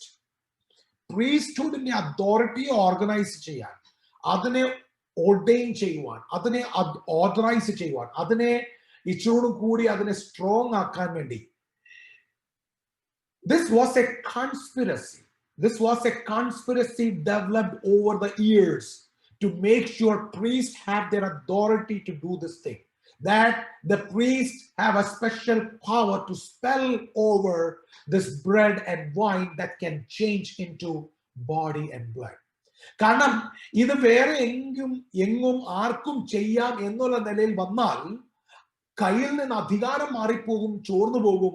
ആർക്കും എന്തും ചെയ്യാമാകാം. ഇതിനെ ഒന്ന് കെട്ടിപ്പിടിച്ചുറപ്പിക്കുവാൻ വേണ്ടി ഉള്ള ഒരു conspiracy theory ആയിരുന്നു later on trend council കൊണ്ടുവന്നിട്ട് ഇതിനെ സ്ഥാപിക്കുമായിരുന്നു. അപ്പോൾ 11-12 സെഞ്ചുറി വരെ ഇല്ലാത്ത ഒരു കാര്യത്തെ കൗൺസിൽ ഓഫ് ട്രെൻഡ് കൊണ്ടുവന്ന് സ്ഥാപിക്കുവാണ്. So remember the doctrine of let me read it from Wikipedia. The doctrine of transubstantiation, elaborated by scholastic theologians from the 13th to 15th century, was incorporated into documents of the Council of Trent in 1543 till 63. So it was incorporated. This was never a document. This was never a topic. This was never a thought. Early church fathers never thought about transubstantiation. But a conspiracy theory was formulated by those people who wanted to secure their priesthood, who want to secure their church authority and the clergial authority and all those popisms, whatever you want to say, Catholicism, and in order to have that whole idea of people to be slave of a religion, people to be a slave under the ministry, a slave under the clergy and the priesthood, this theory was developed by the people. From that, they started this thought somewhere from the 10th century onwards, and it was after 4th century, slowly, as the priesthood took over, as priesthood took over both the secular and the state and the church, this was slowly developed over the period of time. So it didn't develop in first 4th century. People never talked about it. They never had ആദ്യത്തെ 4 century ഒന്നും ഇതിനെക്കുറിച്ച് സംസാരിച്ചിട്ടില്ല, ഇതിനെക്കുറിച്ച് ഒരു കാര്യവും വന്നിട്ടുമില്ല. പക്ഷെ അതിനുശേഷമാ ഇതിനെ ഒരു പെയ്യെ ഡെവലപ്പ് ചെയ്തിട്ട് അവസാനം 1543 വന്നപ്പോൾ ഇതിനെ ഡോക്യുമെന്റ് ആക്കി മാറ്റി. ദൈവമക്കളെ, എന്റെ സുഹൃത്തുക്കളെ, ഇത്രയും നാൾ ഇല്ലാത്ത ഒരു കാര്യത്തെ നമ്മൾ 15-16 നൂറ്റാണ്ടിൽ കൊണ്ടുവന്നിട്ട് ഡോക്യുമെന്റ് ആക്കിയാൽ അതിനെ എങ്ങനെ നമുക്ക് സമ്മതിക്കാൻ പറ്റും? How can you believe that? Let's go back to the history. So history is against transubstantiation. One more thing I want to add to this is that in the mid-20th century, some Roman Catholic theologians restated the doctrine of Christ's Eucharist presence. On the recreate 20th century, shifting the emphasis from the change of substance to the change of meaning. They coined the term transsignification and transfinalization to be used in preference to transubstantiation. But in the encyclical Mysterium Fidei in 1965, Pope Paul VI called for a retention of the dogma of real presence together with the terminology of transubstantiation in which it had been expressed. So overall, in the whole theory, this is what one thing we understand. Early Christians, Jesus Christ never meant this as to be translated into a transformed body and blood. He said, do this in remembrance of me. Paul said, do this in remembrance of me. Even he taught this in the early Christian church. Every Christian church fathers in the early times of the dogmas, even Didache, early Christian church fathers,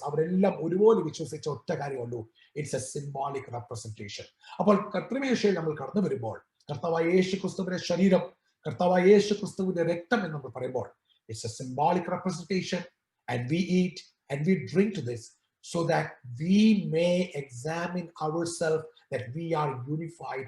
We are remembering the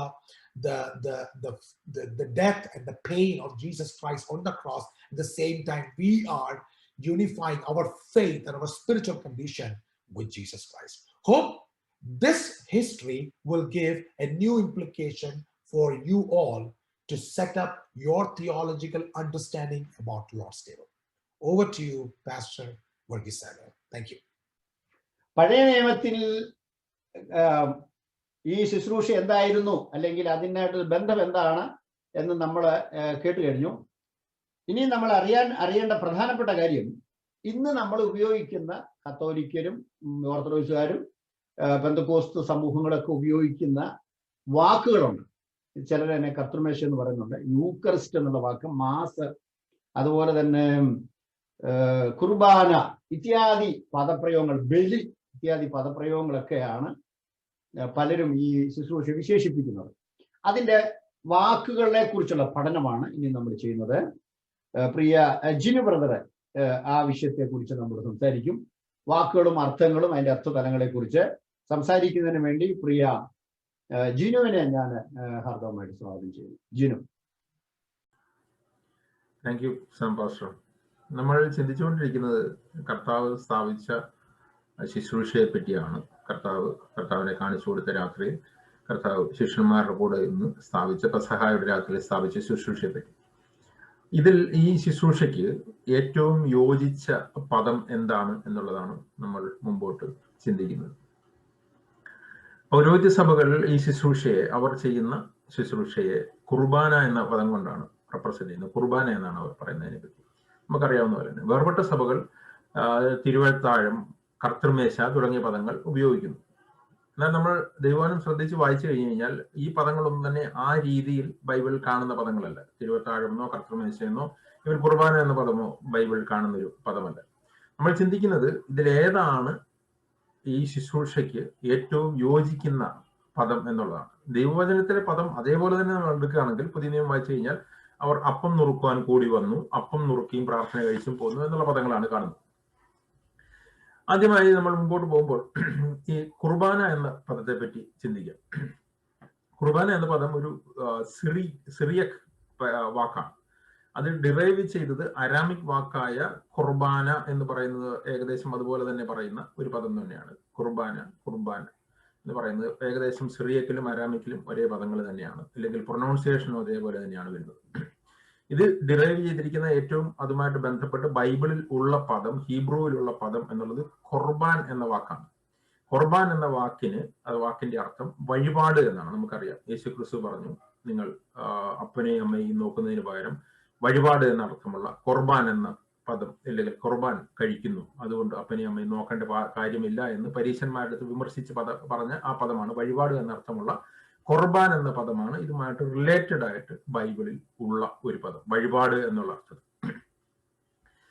എന്നാൽ കുർബാന എന്ന പദം പൗരോഹിത്യ സഭകൾ ഉപയോഗിക്കുന്ന വഴിപാട് എന്നുള്ള ഒരു അർത്ഥത്തിലല്ല, മറിച്ച് ആവർത്തിക്കുന്ന ബലിയർപ്പണം എന്ന അർത്ഥത്തിലാണ് പൗരോഹിത്യ സഭകൾ കുർബാന എന്ന പദം കൊണ്ട് ഉപയോഗിക്കുന്നത്. ബൈബിളിൽ ഉപയോഗിച്ചിരിക്കുന്ന കുർബാന എന്ന പദവുമായി ബന്ധപ്പെട്ടിട്ടുള്ളൊരു രീതിയിലല്ല, മറിച്ച് ആവർത്തിക്കുന്ന ബലിയർപ്പണം എന്ന നിലയിലാണ്. നമ്മൾ അടുത്തതായിട്ട് ചിന്തിക്കാൻ പോകുന്നത് കർത്താവ് സ്ഥാപിച്ച ഈ ശുശ്രൂഷയെ ആവർത്തിക്കുന്ന ഒരു ബലിയർപ്പണം ആയി നമുക്ക് ചെയ്യാനായിട്ട് കഴിയുമോ, ഇല്ലെങ്കിൽ ആവർത്തിക്കുന്ന ഒരു ബലിയർപ്പണം ആണോ കർത്താവ് ചെയ്യുവാനായിട്ട് ദൈവസഭയ്ക്ക് കൊടുത്ത ശുശ്രൂഷ എന്നുള്ളതാണ്? അതോ കർത്താവ് ക്രൂശിൽ സാധിച്ച ആ ബലിയർപ്പണത്തിന്റെ ഓർമ്മ പുതുക്കലാണോ ദൈവസഭ ചെയ്യേണ്ടത്? ഞാൻ ഒന്നുകൂടി പറയാം. ദൈവസഭ അനുഷ്ഠിക്കാനായി കർത്താവ് കൊടുത്ത ആ ഒരു ചടങ്ങ് ഇല്ലെങ്കിൽ ആ ഒരു ഓർഡിനൻസ് എന്നത് ആവർത്തിക്കുന്ന ബലിയർപ്പണമാണോ അതോ ഒരിക്കലായും എന്നേക്കുമായി കഴിച്ച ബലിയർപ്പണത്തിന്റെ ഓർമ്മയ്ക്കാണോ, ഓർമ്മ പുതുക്കലാണോ എന്നുള്ളതാണ് നമ്മൾ തുടർന്ന് ചിന്തിക്കാനായിട്ട് പോകുന്നത്. യേശുക്രിസ്തു ക്രൂശിൽ ചെയ്ത ബലിയുടെ ഏറ്റവും വ്യക്തമായിട്ടുള്ള വിശദീകരണം പുതിയ നിയമത്തിൽ നമുക്ക് കിട്ടുന്നത് എബ്രായ ലേഖനത്തിൽ നിന്നാണ്. എബ്രായ ലേഖനത്തിലാണ് യേശുക്രിസ്തുവിന്റെ ക്രൂശുമരണത്തെ പറ്റിയും യേശുക്രിസ്തുവിന്റെ നിത്യമായ യാഗത്തെ പറ്റിയും യേശുക്രിസ്തുവിന്റെ ഇപ്പോഴത്തെ പൗരോഹിത്യ ശുശ്രൂഷയെ പറ്റിയും ഏറ്റവും വ്യക്തമായിട്ട് എക്സ്പ്ലെയിൻ ചെയ്തിരിക്കുന്നത് ഈ എബ്രായ ലേഖനത്തിലാണ്. അതിൽ തന്നെ എബ്രായ ലേഖനം 9-10 അധ്യായങ്ങളാണ് ഇതിന്റെ ഏറ്റവും വ്യക്തമായിട്ടുള്ള വിശദീകരണം ലേഖനം തരുന്നത്. എനിക്ക് തോന്നുന്നു എനിക്ക് മുമ്പ് സംസാരിച്ച ദൈവദാസന്മാർ ഈ വിഷയങ്ങളൊക്കെ കവർ ചെയ്തു എന്നാണ് ഞാൻ കരുതുന്നത്. എബ്രായ ലേഖനം 9-ാമത്തെ അധ്യായത്തിന്റെ 1 മുതൽ 9 വരെയുള്ള വാക്യങ്ങളിൽ നിഴലായ പഴയ നിയമ ദേവാലയത്തെയും അതിൽ നടക്കുന്ന നിഴലായിട്ടുള്ള ശുശ്രൂഷകളെ പറ്റിയും അതിനുശേഷം 11 മുതലുള്ള താഴേക്കുള്ള വാക്യങ്ങളിൽ അതിന്റെ പൊരുളായ യഥാർത്ഥത്തിലുള്ള ദൈവകുഞ്ഞാടിന്റെ സ്വർഗീയ ദേവാലയത്തിലെ നിത്യമായ യാഗത്തെയും പറ്റിയും വിശദീകരിക്കണം. നിഴലായിട്ടുള്ള ആട്ടുകൊറ്റന്മാരുടെ യാഗം പഴയ നിയമ ദേവാലയത്തിൽ നിഴലായിട്ടുള്ള ദേവാലയത്തിൽ നടന്നുവെങ്കിൽ അതിന്റെ പൊരുൾ എങ്ങനെയാണ് നടന്നതെന്നുള്ളതാണ് 11 മുതലുള്ള താഴേക്ക് വാക്യങ്ങളിൽ എബ്രായ ലേഖന കർത്താവ് വിശദീകരിക്കുന്നത്. എബ്രായ ലേഖനം 9-11 മുതലുള്ള വാക്യങ്ങളിൽ അതിൽ ഏറ്റവും പ്രാധാന്യമുള്ള വാക്യങ്ങൾ, എല്ലാ വാക്യങ്ങളും വളരെ പ്രാധാന്യവും അർത്ഥവർത്ഥമായിട്ടുള്ള വാക്കുകളാണെങ്കിലും അതിൽ ഏറ്റവും പ്രാധാന്യമുള്ള വാക്കുകൾ അതിന്റെ 11-12 വാക്യങ്ങളാണ്.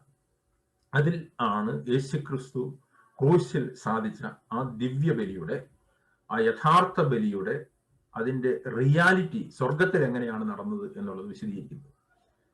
ക്രിസ്തുവോ കൈപ്പണി വരുവാനുള്ള നന്മകളുടെ മഹാപുരോഹിതനായി.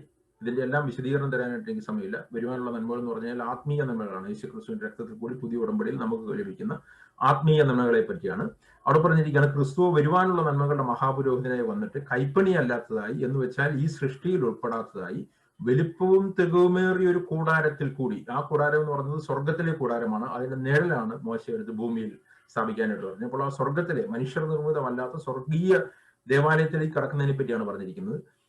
കൂടാരത്തിൽ കൂടി ആട്ടുകൊറ്റന്മാരുടെയും പശുക്കിടാങ്ങളുടെയും രക്തത്താലല്ല, സ്വന്തം രക്തത്താൽ തന്നെ ഒരിക്കലായി വിശുദ്ധ മന്ദിരത്തിൽ പ്രവേശിച്ച് എന്നേക്കുമുള്ള വീണ്ടെടുപ്പ് സാധിച്ചു. ഈ വാക്കുകൾ ശ്രദ്ധിക്കണം. അവിടെ 2 വാക്കുകൾ പറയുന്നുണ്ട്. യേശുക്രിസ്തു ഒരിക്കലായി സ്വർഗീയ ദേവാലയത്തിൽ പ്രവേശിച്ചു, എന്നേക്കുമായിട്ടുള്ള യാഗം അർപ്പിച്ചു, എന്നേക്കുമായിട്ടുള്ള വീണ്ടെടുപ്പ് സാധിച്ചു. അതിന്റെ കൺക്ലൂഷനായി 24-25 വാക്യങ്ങളിൽ എബ്രായ ലേഖനകർത്താവ് കുറച്ചുകൂടി വിശദീകരിക്കുകയാണ്. ക്രിസ്തുവോ വാസ്തവമായതിന്റെ പ്രതിബിംബമായ കൈപ്പണിയായ വിശുദ്ധ മന്ദിരത്തേക്ക്, അതായത് മോശ സ്ഥാപിച്ചതും ശലോമോൻ സ്ഥാപിച്ചതുമായിട്ടുള്ള ദേവാലയം ഈ വാസ്തവമായതിന്റെ പ്രതിബിംബമായിരുന്നു. അവിടേക്ക് മഹാപുരോഹിതൻ വർഷത്തിലൊരിക്കൽ കുഞ്ഞാടന്റെ രക്തമായി പോകുന്നത് പോലെയല്ല, മറിച്ച് ഇപ്പോൾ നമുക്ക് വേണ്ടി ദൈവസന്നിധിയിൽ പ്രത്യക്ഷനാകുവാൻ സ്വർഗത്തിലേക്കല്ല എത്ര പ്രവേശിച്ചു, സ്വർഗീയ കൂടാരത്തിലേക്ക് എത്ര പ്രവേശിച്ചു. അടുത്ത വാക്യം, മഹാപുരോഹിതൻ ആണ്ടുതോറും അന്യരക്തത്തോടെ വിശുദ്ധ മന്ദിരത്തിൽ പ്രവേശിക്കുന്നത് പോലെ അവൻ തന്നെത്താൻ കൂടെ അർപ്പിക്കേണ്ട ആവശ്യമില്ല. അങ്ങനെയായാൽ ലോകസ്ഥാപനം മുതൽ അവൻ പലപ്പോഴും കഷ്ടം അനുഭവിക്കേണ്ടിയിരുന്നു. അന്നേരം എബ്രായ ലേഖനകർത്താവ് ഇവിടെ പറയുന്നത് വളരെ ക്ലിയർ ആയിട്ട് 2 കോൺട്രാസ്റ്റ് പറയാണ്. പഴയ നിയമയാഗങ്ങൾ ആവർത്തിച്ചുകൊണ്ടേയിരുന്ന യാഗങ്ങളായിരുന്നുവെങ്കിൽ യേശുക്രിസ്തുവിന്റെ സ്വർഗീയ കൂടാരത്തിലെ നിത്യമായിട്ടുള്ള യാഗം ആവർത്തിക്കേണ്ട ഒരു യാഗമല്ല, ഒരിക്കലായിട്ടുള്ളതും എന്നേക്കുമായിട്ടുള്ള യാഗവുമാണ്. ആ എന്നേക്കുമായിട്ടുള്ള ഒരിക്കലായിട്ടുള്ള യാഗത്തിൽ കൂടി എന്നേക്കുമായിട്ടുള്ള മനുഷ്യവർഗത്തിന്റെ വീണ്ടെടുപ്പ് സാധിച്ചു എന്ന് പറയുകയാണ്. അപ്പോൾ ഇവിടെ നമ്മൾ മനസ്സിലാക്കേണ്ടത് ക്രിസ്തുവിന്റെ ബലി ഒരിക്കലും ആവർത്തിക്കപ്പെടുന്നില്ല. ഇനി സ്വർഗത്തിലും ആവർത്തിക്കപ്പെടുന്നില്ല, ഭൂമിയിലും ആവർത്തിക്കപ്പെടുന്നില്ല. ആവർത്തിച്ചുള്ള ബലി സൂചിപ്പിക്കുന്നത് പാപങ്ങൾ മോചിക്കപ്പെട്ടിട്ടില്ലാത്ത ഒരു കാലഘട്ടത്തെ പറ്റിയാണ്. അതാണ് എബ്രായ ലേഖനം 10-ാമത്തെ അധ്യായത്തിൽ പറഞ്ഞിരിക്കുന്നത്. അല്ലെങ്കിൽ ആരാധനക്കാരൻ ഒരിക്കൽ ശുദ്ധി വന്നതിന് ശേഷം പാപത്തെക്കുറിച്ചുള്ള മനോഭാവം പിന്നെ ഇല്ലായി വരികയാൽ യാഗം കഴിക്കുന്നത് നിന്നു പോകുകയില്ലായിരുന്നുവോ? ഇപ്പോഴും ആണ്ടുതോറും അവയാലുള്ള പാപങ്ങളുടെ ഓർമ്മ ഉണ്ടാകുന്നു, കാളകളുടെയും ആട്ടുകൊറ്റന്മാരുടെയും രക്തത്തിന് പാപങ്ങൾ നീക്കുവാൻ കഴിഞ്ഞിരുന്നില്ല. ആ പറഞ്ഞതിന്റെ അർത്ഥം എന്ന് പറഞ്ഞാൽ ആവർത്തിച്ചുള്ള യാഗങ്ങൾ നടന്നുകൊണ്ടിരുന്നപ്പോൾ അത് കാണിക്കുന്നത് പരമമായിട്ടുള്ള യാഗം കഴിഞ്ഞിട്ടില്ല, നടന്നിട്ടില്ല എന്നുള്ളതാണ്.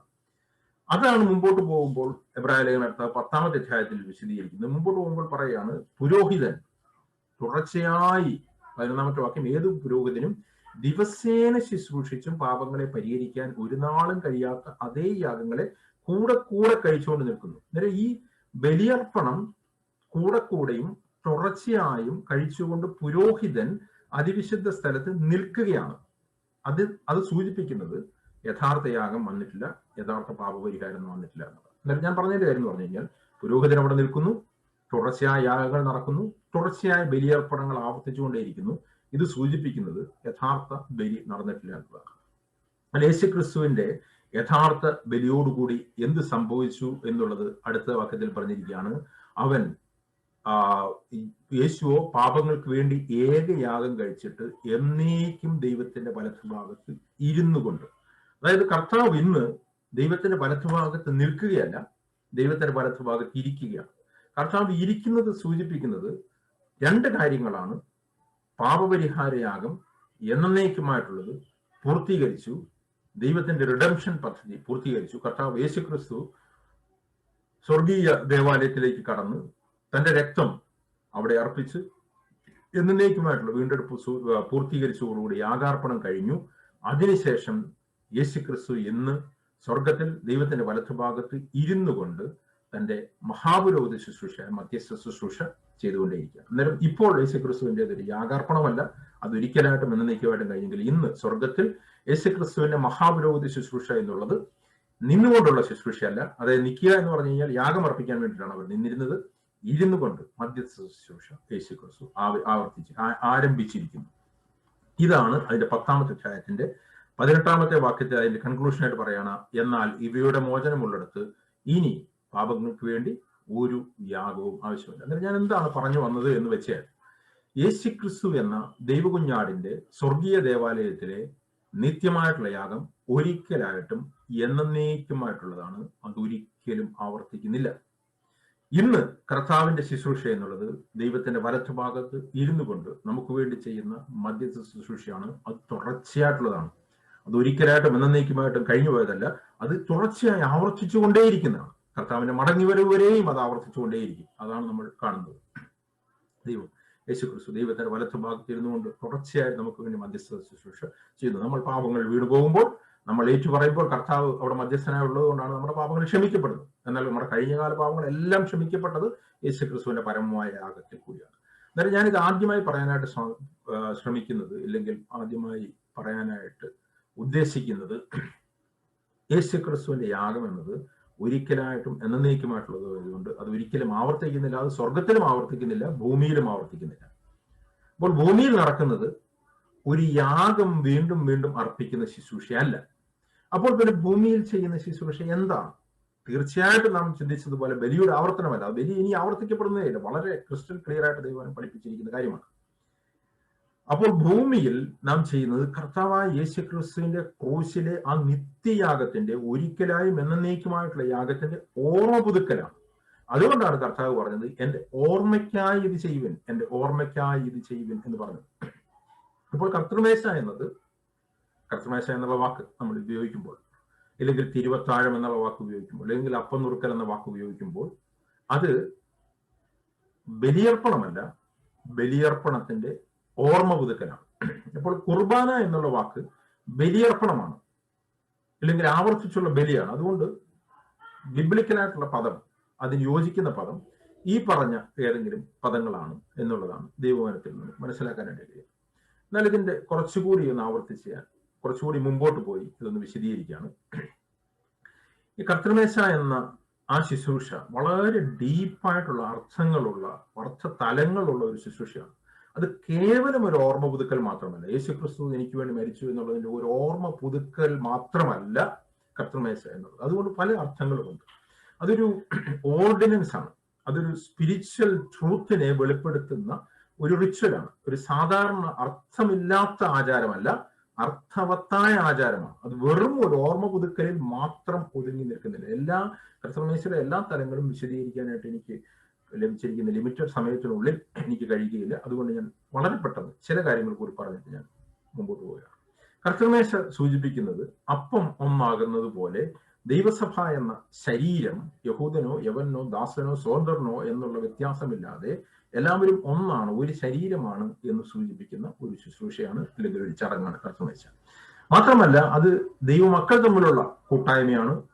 ഒരപ്പത്തിൽ അനേക ഗോതമ്പോണികൾ പൊടിഞ്ഞു ചേർന്നതുപോലെ ദൈവമക്കൾ എല്ലാവരും വ്യത്യാസങ്ങളില്ലാതെ ഒരു ശരീരമായി കൂട്ടിച്ചേർക്കപ്പെട്ടിരിക്കുന്നു എന്നുള്ള ദൈവമക്കളുടെ തമ്മിലുള്ള കൂട്ടായ്മ അതിൽ കൂടി വെളിപ്പെടുത്തുന്നുണ്ട്. മാത്രമല്ല കർത്താവുമായിട്ടുള്ള ദൈവസഭയുടെ കൂട്ടായ്മ അല്ലെങ്കിൽ ദൈവമക്കളുടെ കൂട്ടായ്മയും അതിൽ വെളിപ്പെടുന്നു. അതാണ് നാം അനുഗ്രഹിക്കുന്ന അനുഗ്രഹപാത്രം കർത്താവിന്റെ രക്തത്തിന്റെ കൂട്ടായ്മയല്ലയോ എന്ന് പറഞ്ഞിരിക്കുന്നു. എന്നിട്ട് കർത്താവുമായിട്ടുള്ള കൂട്ടായ്മയും അവിടെ വെളിപ്പെടുന്നു. ദൈവസഭയിലെ വ്യക്തികൾ തമ്മിലുള്ള കൂട്ടായ്മയും മേശയിലെയും കർത്തൃമേശയിൽ കൂടി അപ്പത്തിൽ കൂടി വീഞ്ഞിൽ കൂടി വെളിപ്പെടുന്നു.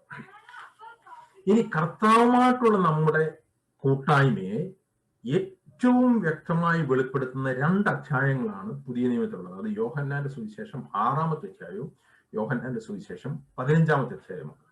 ഈ 2 അധ്യായങ്ങളിലാണ് യേശുക്രിസ്തു ഏറ്റവും വ്യക്തമായി യേശുക്രിസ്തുവുമായിട്ടുള്ള നമ്മളുടെ കൂട്ടായ്മയെ പറ്റി വിശദീകരിച്ചത്. അതിൽ യോഹന്നാന്റെ സുവിശേഷം 6-ാമത്തെ അധ്യായം വളരെ പ്രാധാന്യമുള്ളതാണ്. ഇവിടെ ഒരു സാധാരണ നമ്മൾ പോകുന്ന ഒരു ഓപ്പോസിറ്റ് എക്സ്ട്രീം ഉണ്ട്. യോഹന്നാന്റെ സുവിശേഷം 6-ാമത്തെ അധ്യായത്തിൽ പറഞ്ഞിരിക്കുന്ന ശരീരവും രക്തവും എന്നുള്ളത് അത് ആക്ഷരീക ശരീരവും രക്തവുമാണ്. അത് ആക്ഷരീക ശരീരവും രക്തവുമായി കർത്തൃമേശയിൽ മാറുന്നു എന്നുള്ള ആ ഒരു പഠിപ്പിയില് തെറ്റാണ് എന്ന് നമുക്കറിയാം. അതിന്റെ ഡീറ്റെയിലേക്ക് ഞാൻ പോകുന്നില്ല, അതൊക്കെ മുമ്പ് നമ്മൾ വിശദീകരിച്ചതുണ്ട്. എന്നാൽ അത് തെറ്റായതുകൊണ്ട് യോഹന്നാന്റെ സുവിശേഷം 6-ാമത്തെ അധ്യായത്തിന് ആത്മീയമായി പോലും കർത്തൃമേശയുമായി ബന്ധമില്ല എന്ന് നമ്മൾ ചിലപ്പോൾ ചിന്തിക്കാറുണ്ട്. അത് വേറൊരു എക്സ്ട്രീമാണ്. അങ്ങനെയല്ല. യോഹന്നാന്റെ സുവിശേഷം 6-ാമത്തെ അധ്യായത്തിൽ പറയുന്ന യേശുക്രിസ്തു പറയുന്ന ആത്മീയ കാര്യങ്ങളുടെ, അക്ഷരീയ കാര്യങ്ങളുടെ അല്ല, ആത്മീയ കാര്യങ്ങളുടെ ഒരു ദൃശ്യാവിഷ്കാരവും കർത്തൃമേശയിൽ വെളിപ്പെടുന്നുണ്ട്. ഞാൻ നേരത്തെ പറഞ്ഞ കാര്യങ്ങൾ കൂടാതെ, ഞാൻ പറഞ്ഞ പോലെ ബലിയുടെ ഓർമ്മ കൂടാതെ, ദൈവമക്കൾ തമ്മിലുള്ള കൂട്ടായ്മയുടെ പ്രദർശനം കൂടാതെ, കർത്താവുമായിട്ടുള്ള കൂട്ടായ്മയുടെ പ്രദർശനം കൂടിയാണ്. കർത്താവുമായിട്ടുള്ള ദൈവമക്കളുടെ കൂട്ടായ്മ ഏറ്റവും വ്യക്തമായിട്ട് വെളിപ്പെടുന്ന ഒരു ചാപ്റ്ററാണ് യോഹന്നാന്റെ സുവിശേഷം 6-ാമത്തെ അധ്യായം. യോഹന്നാന്റെ സുവിശേഷം 6-ാമത്തെ അധ്യായത്തിന്റെ 56-ാമത്തെ വാക്യത്തിൽ ഇങ്ങനെയാണ് പറഞ്ഞിരിക്കുന്നത്. 56 എന്റെ മാംസം തിന്നുകയും എന്റെ രക്തം കുടിക്കുകയും ചെയ്യുന്നവൻ എന്നിലും ഞാൻ അവനിലും വസിക്കുന്നു. ഇതാണ് കൂട്ടായ്മ. കർത്താവിൽ നമ്മൾ വസിക്കുന്നു, കർത്താവ് നമ്മിൽ വസിക്കുന്നു. എങ്ങനെയാണ്? ഞാൻ യേശുക്രിസ്തുവിന്റെ രക്തം കുടിക്കുകയും യേശുക്രിസ്തുവിന്റെ മാംസം തിന്നുകയും ചെയ്യും. ഇത് കർത്തൃമേശയിൽ നടക്കുന്ന അപ്പം മുറിക്കലിനെ കാര്യമല്ല പറഞ്ഞിരിക്കുന്നത്. ഇത് ഓരോ ദിവസവും നമ്മൾ ജീവിക്കേണ്ട ഒരു ലിവിങ് പ്രിൻസിപ്പിളിനെ പറ്റിയാണ്. അതുകൊണ്ടാണ് അടുത്ത വാക്യത്തിൽ പറഞ്ഞിരിക്കുന്നത്, ജീവനുള്ള പിതാവ് എന്നെ അയച്ചിട്ട് ഞാൻ പിതാവിൻ മൂലം ജീവിക്കുന്നത് പോലെ എന്നെ തിന്നുന്നവൻ ഞാൻ മൂലം ജീവിക്കും. അതായത് യേശുക്രിസ്തു ഓരോ ദിവസവും ജീവിച്ചത് പിതാവിനെ ഭക്ഷിച്ചുകൊണ്ടാണെങ്കിൽ നമ്മൾ ഓരോ ദിവസവും ജീവിക്കേണ്ടത് യേശുക്രിസ്തുവിനെ ഭക്ഷിച്ചുകൊണ്ടാണ്. ഇവിടെ പറഞ്ഞിരിക്കുന്ന ആത്മീയമായ കാര്യമാണ്. ഓരോ ദിവസവും ദൈവമക്കൾ യേശുക്രിസ്തുവിനെ ഭക്ഷിച്ചുകൊണ്ടും യേശുക്രിസ്തുവിനെ പാനം ചെയ്തുകൊണ്ടും ജീവിക്കണം. അപ്പോൾ യേശുക്രിസ്തു നമ്മിലും നമ്മൾ യേശുക്രിസ്തുവിലും വസിക്കുന്നു. ഇത് തന്നെ കൊമ്പ് മുന്തിരിവള്ളിയിൽ വസിക്കുന്നു എന്ന് യോഹന്നാൻ 15-ാമത്തെ അധ്യായത്തിൽ വേറൊരു രീതിയിൽ, വേറൊരു പാരഫ്രൈസിൽ കൂടി, വേറൊരു സിമ്പിളിൽ കൂടി കർത്താവ് വെളിപ്പെടുത്തിയിട്ടുണ്ട്. ചിലപ്പോൾ ഞാൻ പറയുന്നൊരു കാര്യം എന്ന് പറഞ്ഞു കഴിഞ്ഞാൽ, ഞാൻ ചുരുക്കി പറയുന്നത്, ഞാൻ പറഞ്ഞ വിഷയത്തിലേക്ക് വരട്ടെ. ഞാൻ യേശുക്രിസ്തുവിൽ വസിക്കുകയും കർത്താവ് എന്നിൽ വസിക്കുകയും ചെയ്യുന്നു. ഓരോ ദിവസവും ഞാൻ കർത്താവിനെ ഭക്ഷിച്ചും കർത്താവിനെ പാനം ചെയ്തും കൊണ്ടും ഞാൻ ജീവിക്കുന്നു. അങ്ങനെ ഞാൻ ജീവിക്കുന്നു എന്നുള്ളതിൻ്റെ ഒരു റിച്വലിസ്റ്റിക് എക്സ്പ്രഷനും കൂടിയാണ് കർത്തൃമേശയിൽ ഞാൻ അപ്പവും വീഞ്ഞും ഭക്ഷിക്കുമ്പോൾ ഞാൻ പ്രദർശിപ്പിക്കുന്നത്.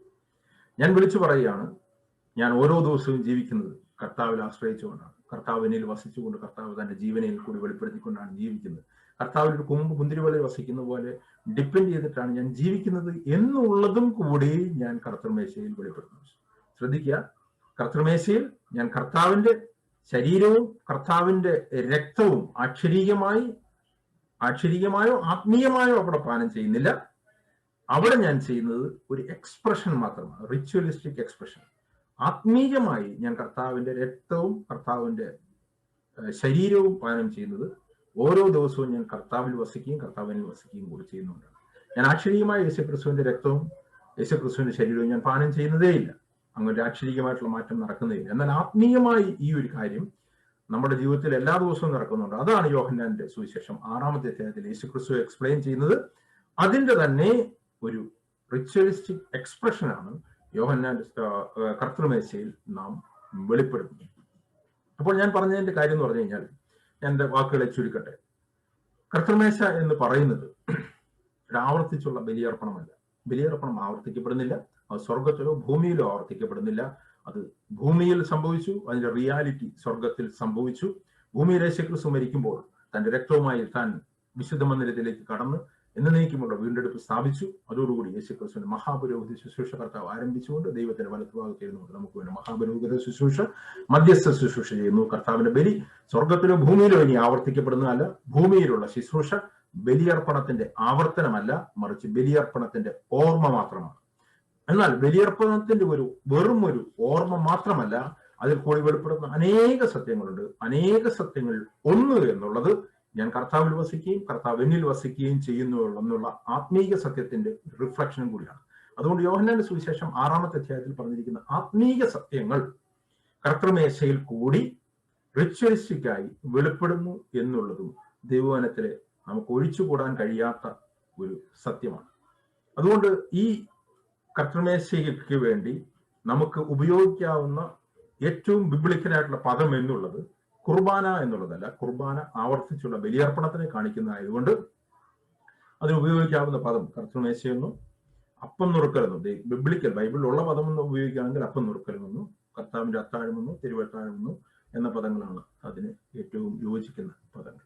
ദൈവം നമ്മളെ അനുഗ്രഹിക്കട്ടെ. വാക്കുകളെ കുറിച്ചുള്ള പഠനം, അതിന്റെ ഏകദേശ രൂപം നമുക്ക് കൈവന്നിരിക്കുകയാണ്. ഇനി നമ്മൾ അറിയേണ്ട, ചർച്ച ചെയ്യേണ്ട വളരെ പ്രധാനപ്പെട്ട മറ്റൊരു വിഷയമാണ്